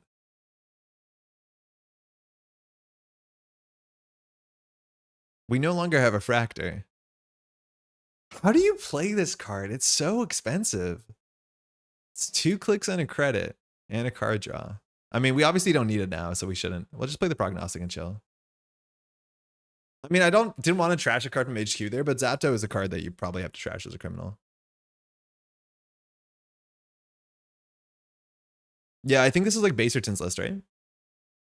Transfer ID bar. I know, but like the chance of all that lining up is not very common. You're right. You want to play this when you're already naturally tagged. It's just, how often can all that line up? This is a good start because we can't actually constantly clean getaway. It's just a 1 credit install. I mean, yeah, I guess you're right. It's a 1 credit install because you just draw anyways. Yeah, maybe that's a bit better. So we've transferred into Leech. Okay, the problem is the transfer doesn't line. It's a Kessleroid. Okay, so we did sell our Marjana because of dirt or something. We would have broken it for 4, but okay, that's rezzed. So we know what we need to get in here, and we have a couple more fractors. We have Wealth into Leech. Not very good. We could run R&D and hope that they res this, and then we can clean Gateway Archives. I guess we get blown out by a white space. Armed Assets. Okay, they have money. I don't like this. Get it played off the loop? Oh, for sure. But I don't know. I haven't needed this yet. Now we're at the point where, like, this is the worst part, and I love having some shuffle deck cards in your deck, is where you know the top of your deck is not what you want, and then you know that you're not going to see cards until you draw 2, right? Right? Like, that's the issue. But why would I play this? I don't have any reason to play this. I don't need to spend a click to give myself a 5th MU when we have 4 MU, right? Like, at least on this board state. Like, I think we just throw it out. Is no tag punishment? Sure, but we have resources we need to protect, and I don't need a 5th MU on turn 2.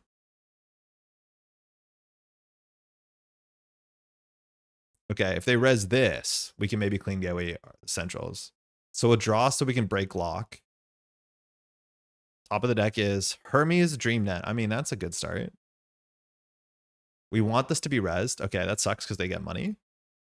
I feel like we can't clean Getaway here. If this is a Regolith, we need to pinhole this right now.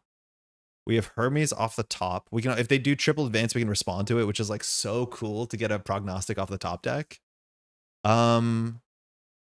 Easiest card for us to play is Leech and Revolver. Revolver is definitely worth something. But if this is a Regolith, we need to pinhole it. If it's an Antil, it can fire once. Whatever, we'll force a res here. Man, the triple ice is really good to clean Getaway. Like, we just have to call our line. It might have been better to do this in a different order. Okay, that's good. So now it can't easily be a Regolith, can't easily be an Antil.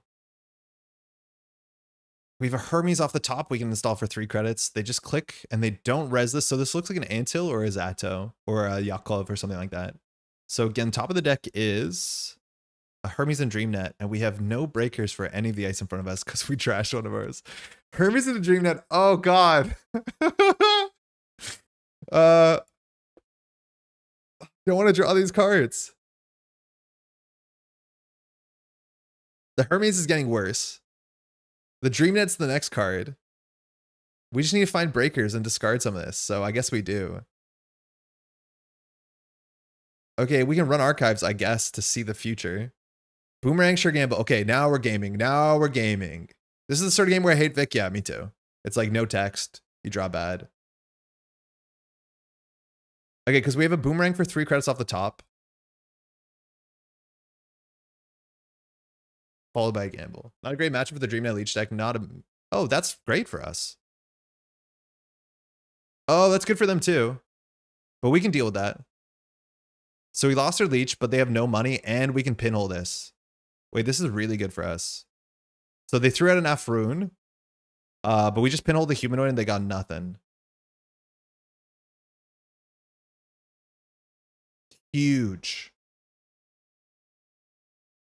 I don't know. Maybe we need every multi-X's we can get against the deck that's 54 cards. So, okay, they went to 6, which is good. We can either click for 2, go straight in for the Boomerang transfer. Because it's Boomerang's on top of the deck, which we install. Click the sleep for 3, or we draw it. So it doesn't really make a difference what we do. It shuffles the deck so we don't get the sure gamble after. We could also just chill here and do like credit, DreamNet, run R&D to draw the Boomerang. I think that's fine too. Actually, maybe Clean Getaway is better than DreamNet, let's be honest. Yeah, probably was. Because we're in the exact same board state that we were a turn ago. Yeah, that wasn't it. At least the transfer will be better in the future. If we don't shuffle the Boomerang, we could draw the sure gamble, but... Oh, no, we'll draw it because of the DreamNet. Actually, it's kind of nice. This is so scrappy, but we do not feel like we're doing a lot.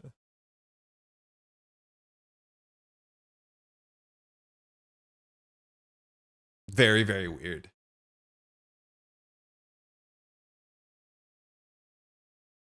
Oh, that's not good. That's really bad for us. Like, we're assuming that's flagship. If it's flagship, that's not good. We have not much to do about that. We can't really afford to get Boomerang down first. Oh, we could draw once here first to draw the sure gamble. It doesn't really matter.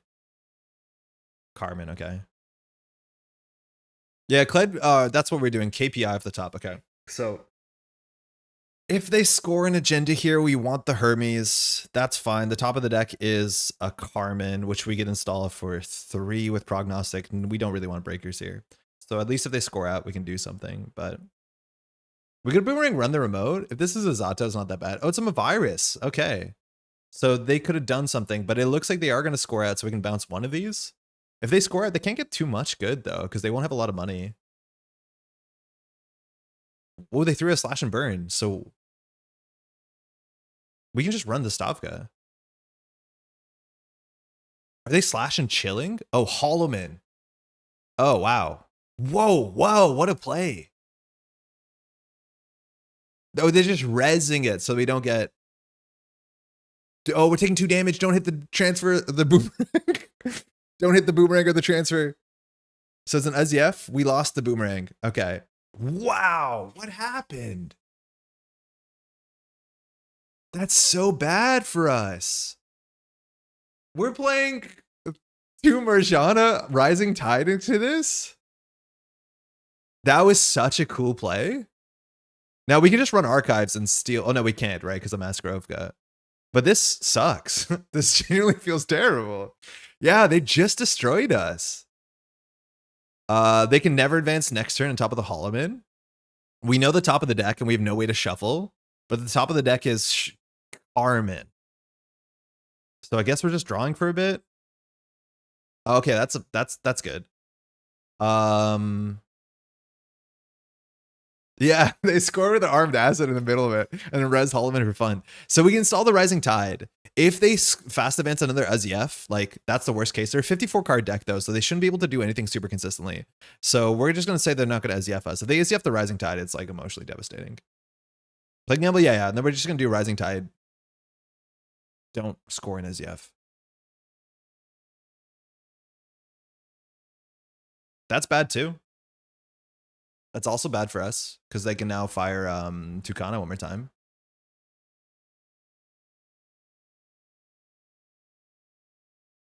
I don't feel good. I feel bad. Okay, so we can't contest this anymore.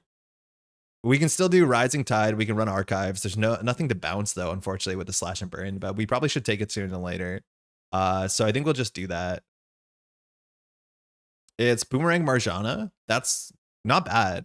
We'll draw one of them. We could install the Boomerang here and actually run the remote server. Okay, hold on. We have to. This is not intuitive to me. So the top of the deck will be a Marjana. That's fine because we install the Marjana for 1. The thing is, we want the Marjana trashed though. We can clear the remote server. Yeah, we can get the Boomerang on here and run the remote server. It's a bit pricey, but trashing these are pretty good. So I think we want to install the Boomerang. It saves us a click. It doesn't really matter. We have to clear the tag though.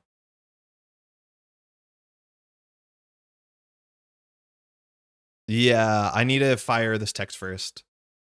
Yeah, we're getting blown out by like 6 combos in a 54 card deck. I think I have to do this first, which is slightly too late. Sorry, 1 second. Need to fire Prog before a successful run. Yeah, we just have to do this fast because I want the Boomerang on this descent, I think. We can run the remote and fire Q-Loop. Yeah, but the Boomerang will be in hand because we're drawing with the DreamNET, right? Yeah, the DreamNet's the issue. We have to plan around all this stuff. And we want to clear the tag ideally. But here we do Prognostic. We install the Boomerang on the descent. We breach. We gain 7 credits, which is good. So we'll do DreamNet first. We draw that. It's a Spin Doctor. I mean, now we also want to contest archives. So we have a fork here. Running the server cost us 1, 2, 3, 4, 5. If we trash the Spin Doctor, that's a lot of money. It saves 2 points though. Interesting. We want to get this in the bin. I mean, I think we do trash this.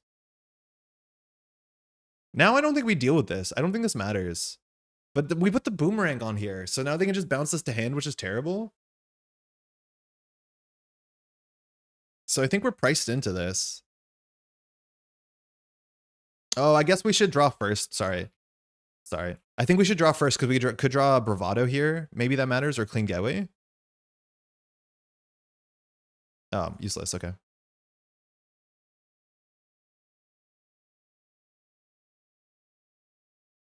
The Sen can still save the slash. Oh, that too. Yeah, you're right. Oh, I just boosted. Whatever, it's fine. Yeah, they can use Descent. You're right. So probably wasn't worth it. We have to trash both of these, and now we're bankrupt again. I don't get this deck. I do not get this at all. We'll see if they do the Descent trick. They should, yeah. So now they can save the slash. At least they're not going to recur the Holloman anytime soon. Again, they're a 54 guard deck, so yeah, they use the Descent. They put the SDS and slash back. We want the Marjana to deal with SDSs. They know we can run this. But actually, no, we have 1 credit. They have 2. So, I mean, we get blown out by a code gate. We need to find something we can run cheaply. Like, running HQ only costs us 1 credit and it gives us a card. So, like, kind of makes sense to do it. What's the blowout this is? A Regolith again? God, Regolith. I feel better if your Ches was out earlier. Cheaply stuff. Yeah, we have 1 Ches on the deck. Like, not much we can do about that. We have 2 Chesva. You're right. Chesva would be really good here. Okay, that's a credit short of getting the Dream. They probably don't have points in hand. That's the Zato. We trashed the Zato on turn 1.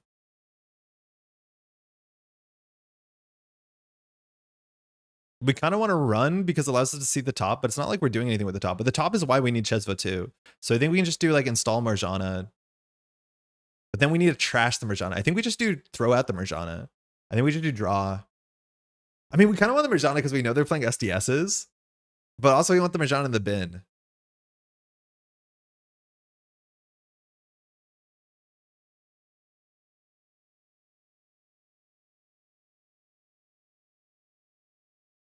We have more Marjanas.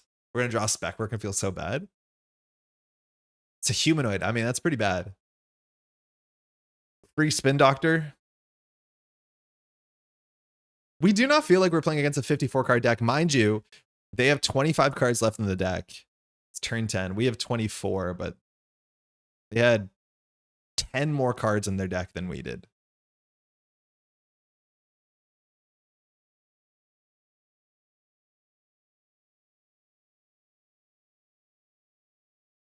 No idea.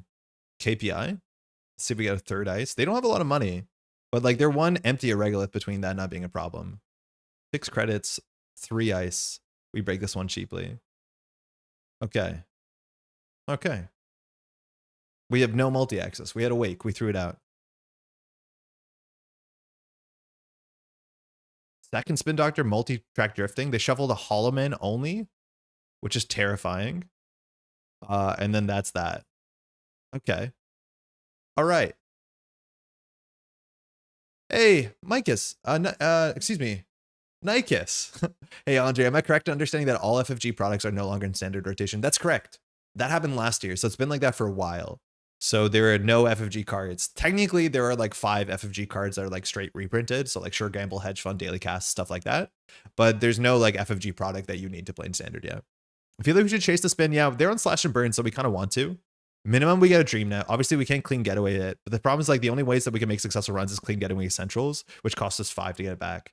This is telling on how long I've been away. Yeah, it's all FFG. So it's like a very relatively small standard format, but it's just from Ashes onwards. So everything that they've ever put out. How much dirt have we eaten so far? Shadows, I don't even know. I don't know what this means anymore. We get to see the top of the deck. It's Sure Gamble and Marjana. I mean, that's awkward. Okay, we chase the spin. That's spin 2. They shuffled Unseen, Zato.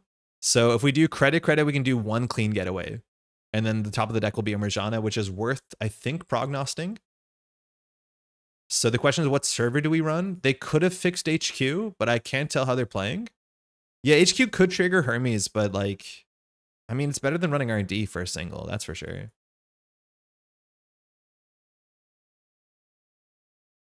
So like, DreamNET is so good when running is cheap, but like, this deck is not giving me the tools to run cheaply. And I don't know if I'm misplaying it or I'm just drawing it badly. Anthill. Okay, so there is an agenda in there. They res an Anthill. That's bad, but we don't lose to that. They're on a petty cash and op, which like weird. But they're on 54 cards. You don't often see that. So this next turn becomes a Regolith or something worse. Like the guy that fast advances Holloman. Okay, so we know the top of the deck is in a what's it called? A thing. I don't know, like, and with Lily Pad, I'd want to fire the Prognostic, but now we're just playing a credit not to draw this card, which like seems to be fine. We have no Sentry Breaker, and they're definitely on multiple copies of Stavka if they're playing Half Rune. So that's going to be an issue if we want to face check into any of the garbage. We could play Carmen, but it's really expensive. So we don't know the top of the deck. I think we just do Sure Gamble, run R&D. Like we're basically playing one for an Axis and hoping that Hermes does something. It's the twinning, which we can't charge, or pinhole. The pinhole is good at least.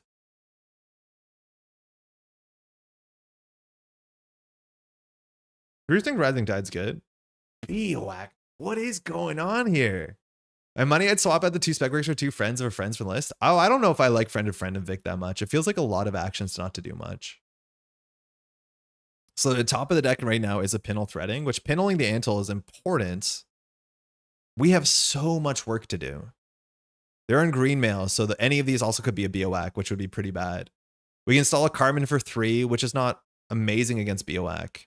I think we need a break lock because the pinhole on top of the deck doesn't help us. When we install the Carmen, I think we trash the Merjana.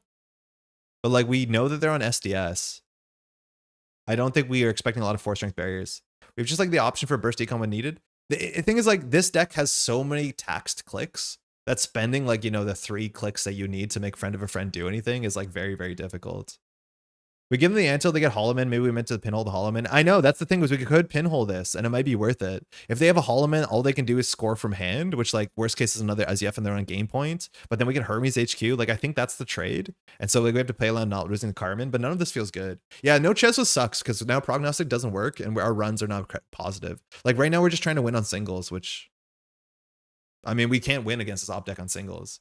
Yeah, it is the Hollowman. So we could have pinholed that. But like worst case, they get to 5 points and then we can pinhole a next turn if we don't lose this 60% of the time we don't. I'd play the daily casts. Yeah, I could see that being right because I don't think we're actually going to use this anytime soon. It's like if we find a Stavka on 7, it just fires anyways. The daily cast is definitely the only money in our hand. So I could see that being right. We also could have just drawn more and thrown either DreamNet or Hermes. But yeah, we're going to lose to 5-3. Oh no, they only brings them to 6 points. Like every ice they put down, we cannot face check into because this can be the BOAC. This can be a Stavka 7. We don't know the top of the deck. We draw. I don't know what we're drawing for. Oh, that. Okay. I don't know if they'll have another agenda in HQ. We can run archives to get a card and a credit for free. We can run HQ. If this is a Winchester, we have 6 credits to work with. If it's a BOAC or Stavka, we lose the game on the spot. We have 2 pinhole. Yeah, we probably just pinhole the Hollowman, right? Yeah, we pinhole the Hollowman. Top of the deck is spec work. That's good. Into Chesva, that's good too. So now we're actually gaming.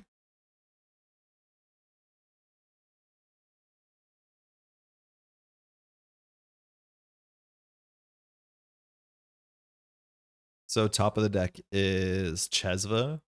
We spec work this. We draw too many cards. That's acceptable. We'll throw out the DreamNET, I think. So we'll see. They may just double advance this.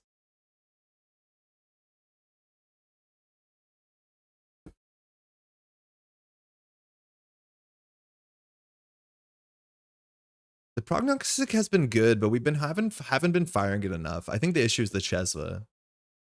Like now that we have the fake credits. It's above the law, isn't it? I mean, it's the least likely for any agenda to be above the law. Again, they're a 54 card deck. Like we can't really play around it. You're right though, if it's above the law, we should probably keep the DreamNet of the Hermes. The Hermes is less challenged. I just don't think we can afford to install another DreamNet. Like if this first DreamNet goes down, we usually don't have enough time to play a second DreamNet and be good. Yeah. Right, like if they trash the DreamNet, I don't think we can afford to install another one. Okay. So, looks like an agenda. We're assuming they have code gates. They're assuming they have BWACs, they have Stavkas. We can't be scared of that stuff. Bravado on R&D on archives is a lot of money. Triple advancing is interesting. It means that they can double advance and then not get blown out to Hermes. I'm guessing. It's not super common. But I think we'll just go on archives and we can find a boomerang. We can maybe contest this. Bravado boomerang. Okay, that's actually perfect. We'll have a boomerang on the prognostic. That's really good. Is there a petty in the bin? Yes, which they did not fire.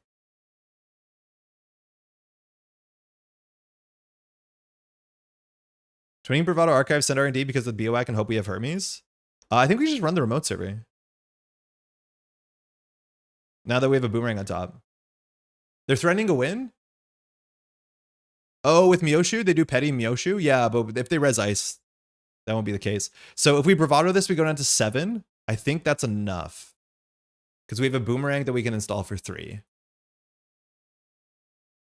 So yeah, they do advance, petty cash Mioshu. We lose here.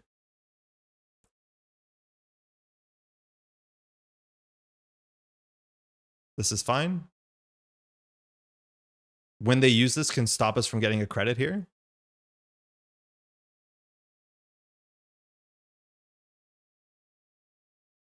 So they should always pop this before we pass the Maskarovka. Otherwise, we get another credit. You want to do this right now. So they gave us a free credit. You can pop this during the encounter after we pay to break.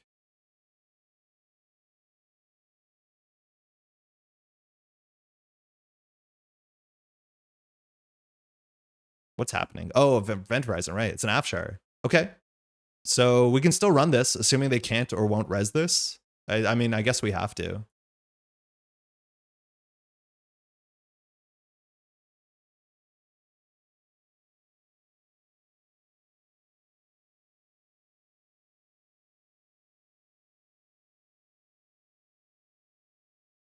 That's a code gate? Yeah, for sure. No stress.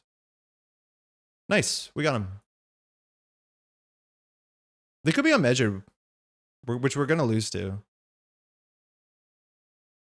Probably not likely we lose the measured. It's an SDS. Okay, so we have to give the Chesva. We can get a bounce here.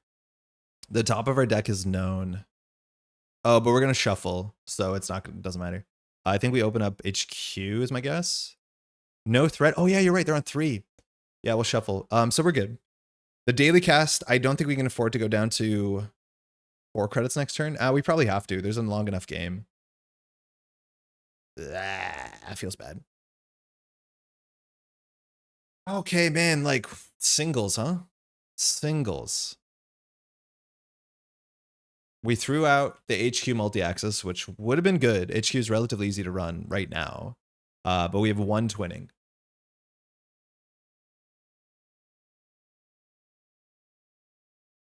Okay. We can start with server 4, I think. DreamNET Gachapon, fine. So finding a buzzsaw would be good. Assuming this is, it's a powers. I mean, like, you'd want to trash that. So we can Gachapon to the top of the deck and it can get a buzzsaw sometimes, which means we can run this. The thing with the powers that be is like you want to deal with it anyways because they can score a green mail out. Like this card is technically they spend a click, we have to spend 3 credits. It's a bit less. I don't know if we're scared of a never advanced card at this point. We're probably not. I think we have to just break lock. Like we have to find a transfer. We have to break our deck because we have 2 more transfers in the list. Feels like they're flooded. I don't know. They're a 54 card deck, which might be inconsistent. But that last push seemed like legit. So the Gachapon's worth installing. We want to get the Chesva down because it's like neutral if we're going to run this turn, but we've already got our run benefit. So I think we just draw for a transfer. Fuck, we drew the buzzsaw. We could have got that with the Gachapon if we didn't draw. But now instead of installing this for 2, we have to install it for 4. I don't get this card. It's so hard to install this thing, it feels. We could draw 1 more and discard, or we can get the Gachapon down. What can this Gachapon get? I don't think it gets anything of value. Because this Gachapon could get a trans. The only thing it could get is a twinning. Otherwise, like the Phasarium on the Afshar technically is something, but this is the only decoder in a whole dang deck. So I don't even think we put the Gachapon down. I'll keep that. Yeah, it's an Anto. Okay. We can't really afford to run that. They could be on another Holloman in a 54 card deck. I don't know if that's the case. Like,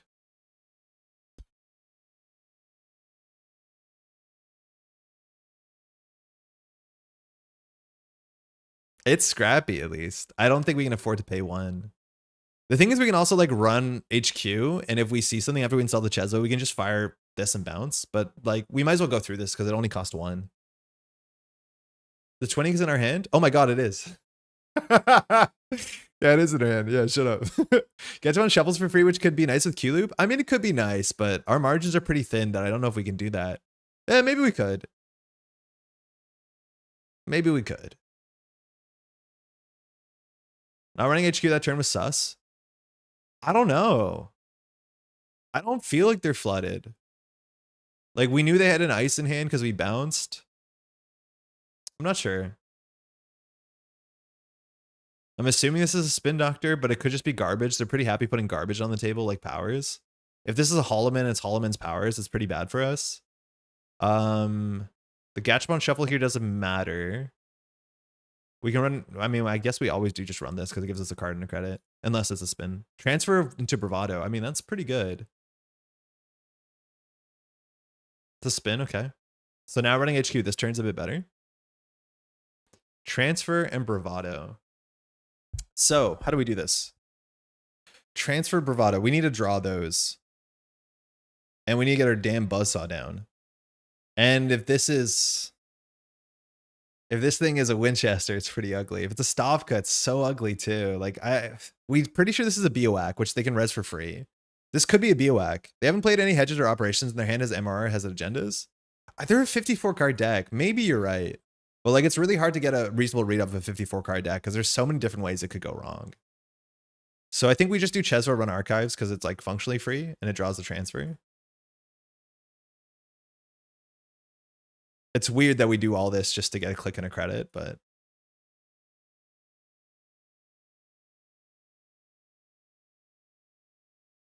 okay, so Bravado's on top. We install the Gachapon, we can get a filter. We can also just click for a credit.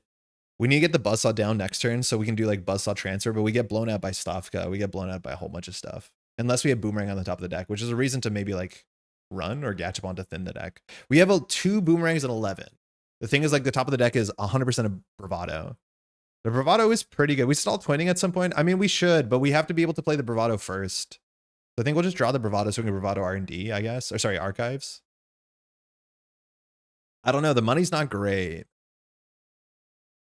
It's a Holloman. They have 2. Uh-oh. So they can score an Azyef here, which if it hits the Buzzsaw, we are cooked because no, we still have a Simulchip. But we have to discard one of our programs. That's weird. That's weird. Yeah, 2 Hollomans. Holloman. Okay. Okay, that's bad. They're on 7 credits. How do they have money? Oh, I guess the whole thing finished. Okay, so we need to run this. Otherwise, they can get to 6 points. They probably can't Myoshu here, but they've been holding on to this petty cash just to like... Every turn it tells them, do you want to spend it? They've been choosing no, so they probably have a Myoshu trick. So we can Bravado Archives to go up, what is it, 5 credits, which is a good start. We could do Buzzsaw Run Remote. Yeah, this has to be like an Event Horizon. But it has to be the 3rd Event Horizon. They have 14 cards in R&D. You're right, they have to be kind of flooded. So if that's an Event Horizon, we can always just pivot HQ. The thing is, like, we're using the Chesva like this. Like, I don't love how we're using the Chesva. But I think we do Boomerang Archives as a start.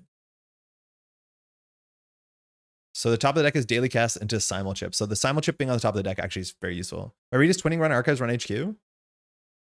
Yeah, the twinning first would be pretty reasonable. I'm just going to try and win off of single. I did that in a weird way. It's fine. That's very important. So we can either bounce the card in server 1, or we can bounce the ice. I'm going to bounce the card in server 1. Wow. Okay. I think they're flooded, y'all. So unless it's an Event Horizon, the transfer should be good. I think we just do Buzzsaw, and I think we do transfer. Leaves us on 7 credits. If it's Stavka, it costs us how much? 2, 4, 5, 6, 7, 8. So yeah, I mean that's fine. Yeah, you're right. We have to not die to measured. We're on 4. I think 7 is what breaks the Bioac too. Yeah.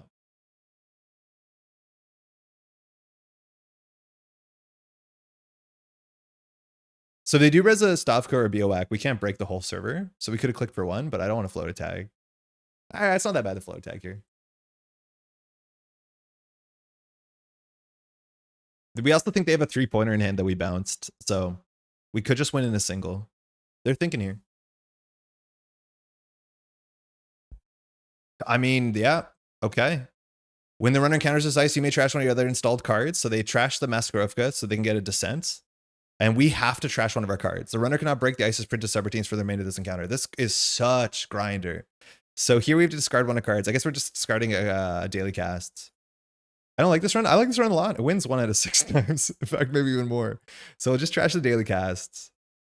At some point, we'll trash the Prognostic, but it's pretty good. By Q-Loop? No. We have 2 boomerangs in the deck. Q-Loop's really good.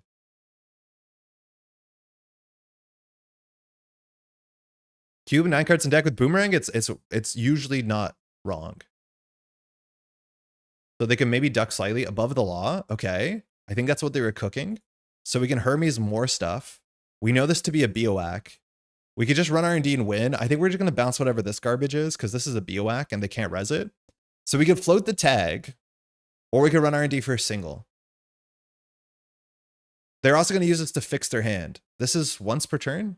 No, forever. I mean, I do hate that for us. I think we'll just Vic and chill here. We'll have to install the Gachapon to feed to the anvil. Bounce the ice on the remote, surely. I think we're going to give up on the remote ice. I think we're just trying to try and win off centrals. Because, like, what can they do here besides click for 3?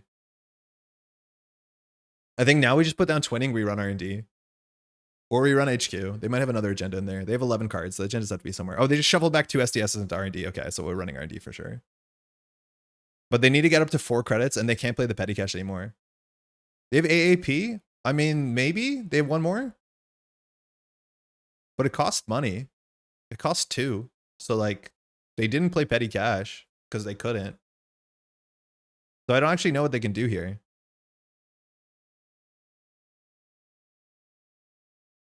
Like we're good.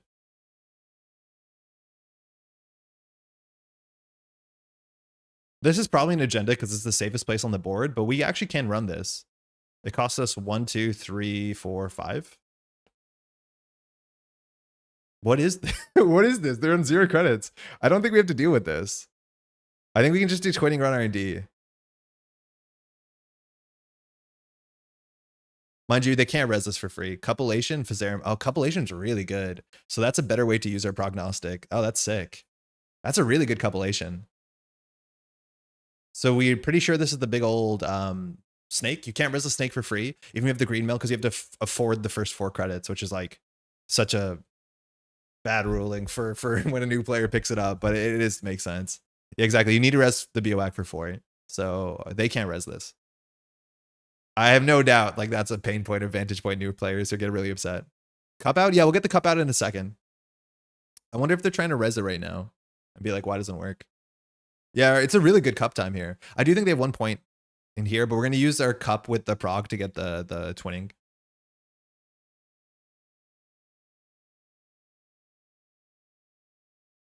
So the next card is a Fizzarum, which is also pretty good. Afrun? Afrun's kind of bad. Yeah, we'll cup it. Mavirus. We can trash it and go back for a single. It's not a great draw for them, but we can see 1 more card. We know there's 2 SDSs in here, so just going back seems fine. I don't think we have to run HQ because it's not going to go anywhere.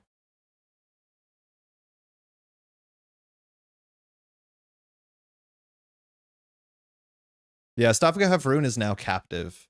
I think this is the only one. Oh, they're on Plutus. That's why they kept the petty cash. That's what the fuck? Prognostic is gonna get us. Wait, so it's Plutus? So they res Plutus by trashing this? Wait, what happened? Okay, I mean, they think this is fine. Sick. They've been at some good plays here. So we have a Fizzarum on the top of the deck, but we can't access this because it's once per turn. And we can still break this though. So we're fine.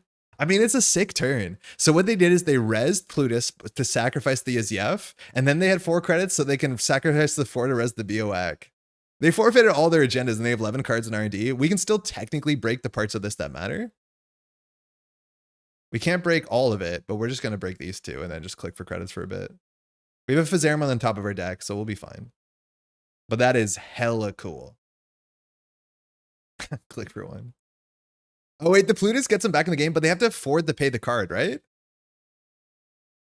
Yeah, they actually have to have credits for petty cash. So there's no 0 cost transaction because they're not on, what's it called? Yeah, that makes sense what they're saving it for. So now we have to just sweep HQ. They drew an unknown card, but we have to get into HQ with 1 credit. We don't break this. We lose a credit to it. So let's say we break it for 1. We break this for 1, 2. We always have a compilation credit. So I think we just do credit, run HQ. I think we install the Gachapon first, right?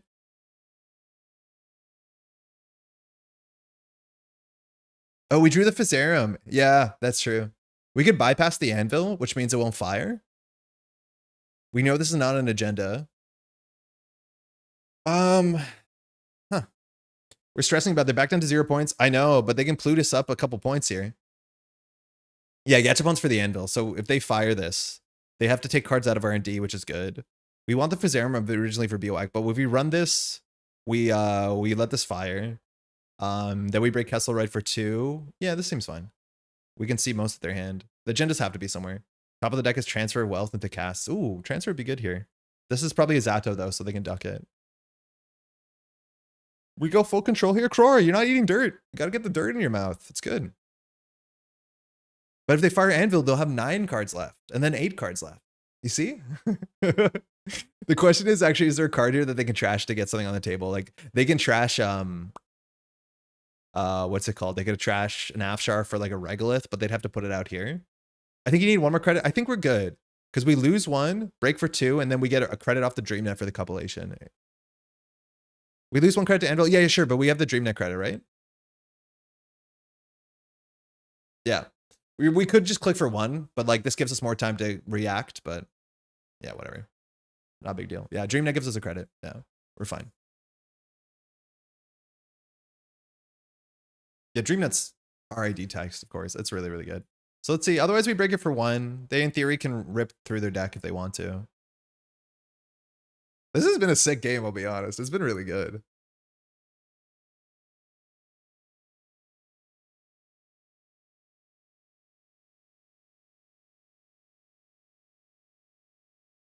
They had such a good armed asset play.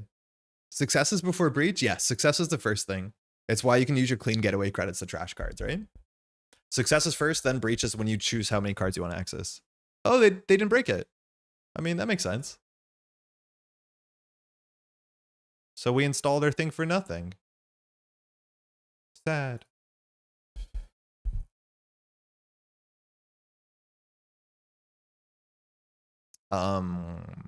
Yes. Kessleroid. Yes. So we're going to draw into, they res the Zato. I mean, yeah, that's what we thought. So we'll do, we could see the whole hand. I mean, I don't know if we do. We drew the transfer. What's the next card? That's the daily casts. Yeah, we'll see everything. Slash. Okay, that's it. Good game. GG. Damn, you had some good plays. You had some good plays. The AAP into slash was incredible. Yeah, maybe just too slow. I mean, it's a 54 card deck, so it's not super consistent. We felt really slow too, and like they kind of kept up. Thanks for the game. That was sick. That was a really fun game. I mean, there has to be more points there, mind you. We know there's 6 points in R&D, and there's 3 points out of the game, but they have to be playing 22 agenda points, so that was really fun. I still don't get this. Like, there's parts of this are really cool, but all of these just seem like you're basically saying Az is not as good as DreamNET. And I think that probably is correct. But like Rising Tide was good. It was good, probably better than Kurapira, but we could just play Leech. Buzzsaw was good, but you could play this anywhere. Like, man, I don't want to be the person like sees a cool deck and like is like, you know, dunking on interesting brews. It was fun to play because Prognostic is fun, but I don't fully get it. Yeah, we need the Chesvas ASAP, and that's the same thing with Az and Masterwork and Prognostic. It's like you play 3 Chesvas because it's one of your best things. Because as soon as you get that down, then Prognostic actually does something, right? Our money never was over 10 credits. DreamNET costs 3 and we don't get to play 5 open markets. I mean, if someone's going to be defending Az in chat, I'm surprised that in 2026 it's me here, but yeah. I don't know. DreamNet's good. It's good. How are you fitting a leech in that rig? We have 1 copy of borrowed goods. So that's the answer. We had it in our opening hand and I threw it in the trash and I said, stinky. Game ended on Greenmail Steel. Game ended on Greenmail Steel? Sorry? Yeah. Wait, what? I'm not sure. I missed that. I can't add up to 7. Yeah. It was a cool game though. I was into that. I mean, try the list again. Always, anytime I play a deck, the deck, the link is in the description. So if you're watching this on your your computer or whatever, and you're like, oh, I want to play JNet, just grab it. It's down there. I do that after I publish the video, so that takes a bit. It's nearly midnight. I think that's gonna be it for us. We had a good day. We had a good day today. We only played some runner. Not too bad. I honestly like the Vic list more than the Loup list, and I think it's because the criminal list wants you to run and touch stuff. At least it seems like it wants you to run and touch stuff a bit more, and that's kind of what DreamNET does. Like DreamNET is such a fun card. It genuinely is.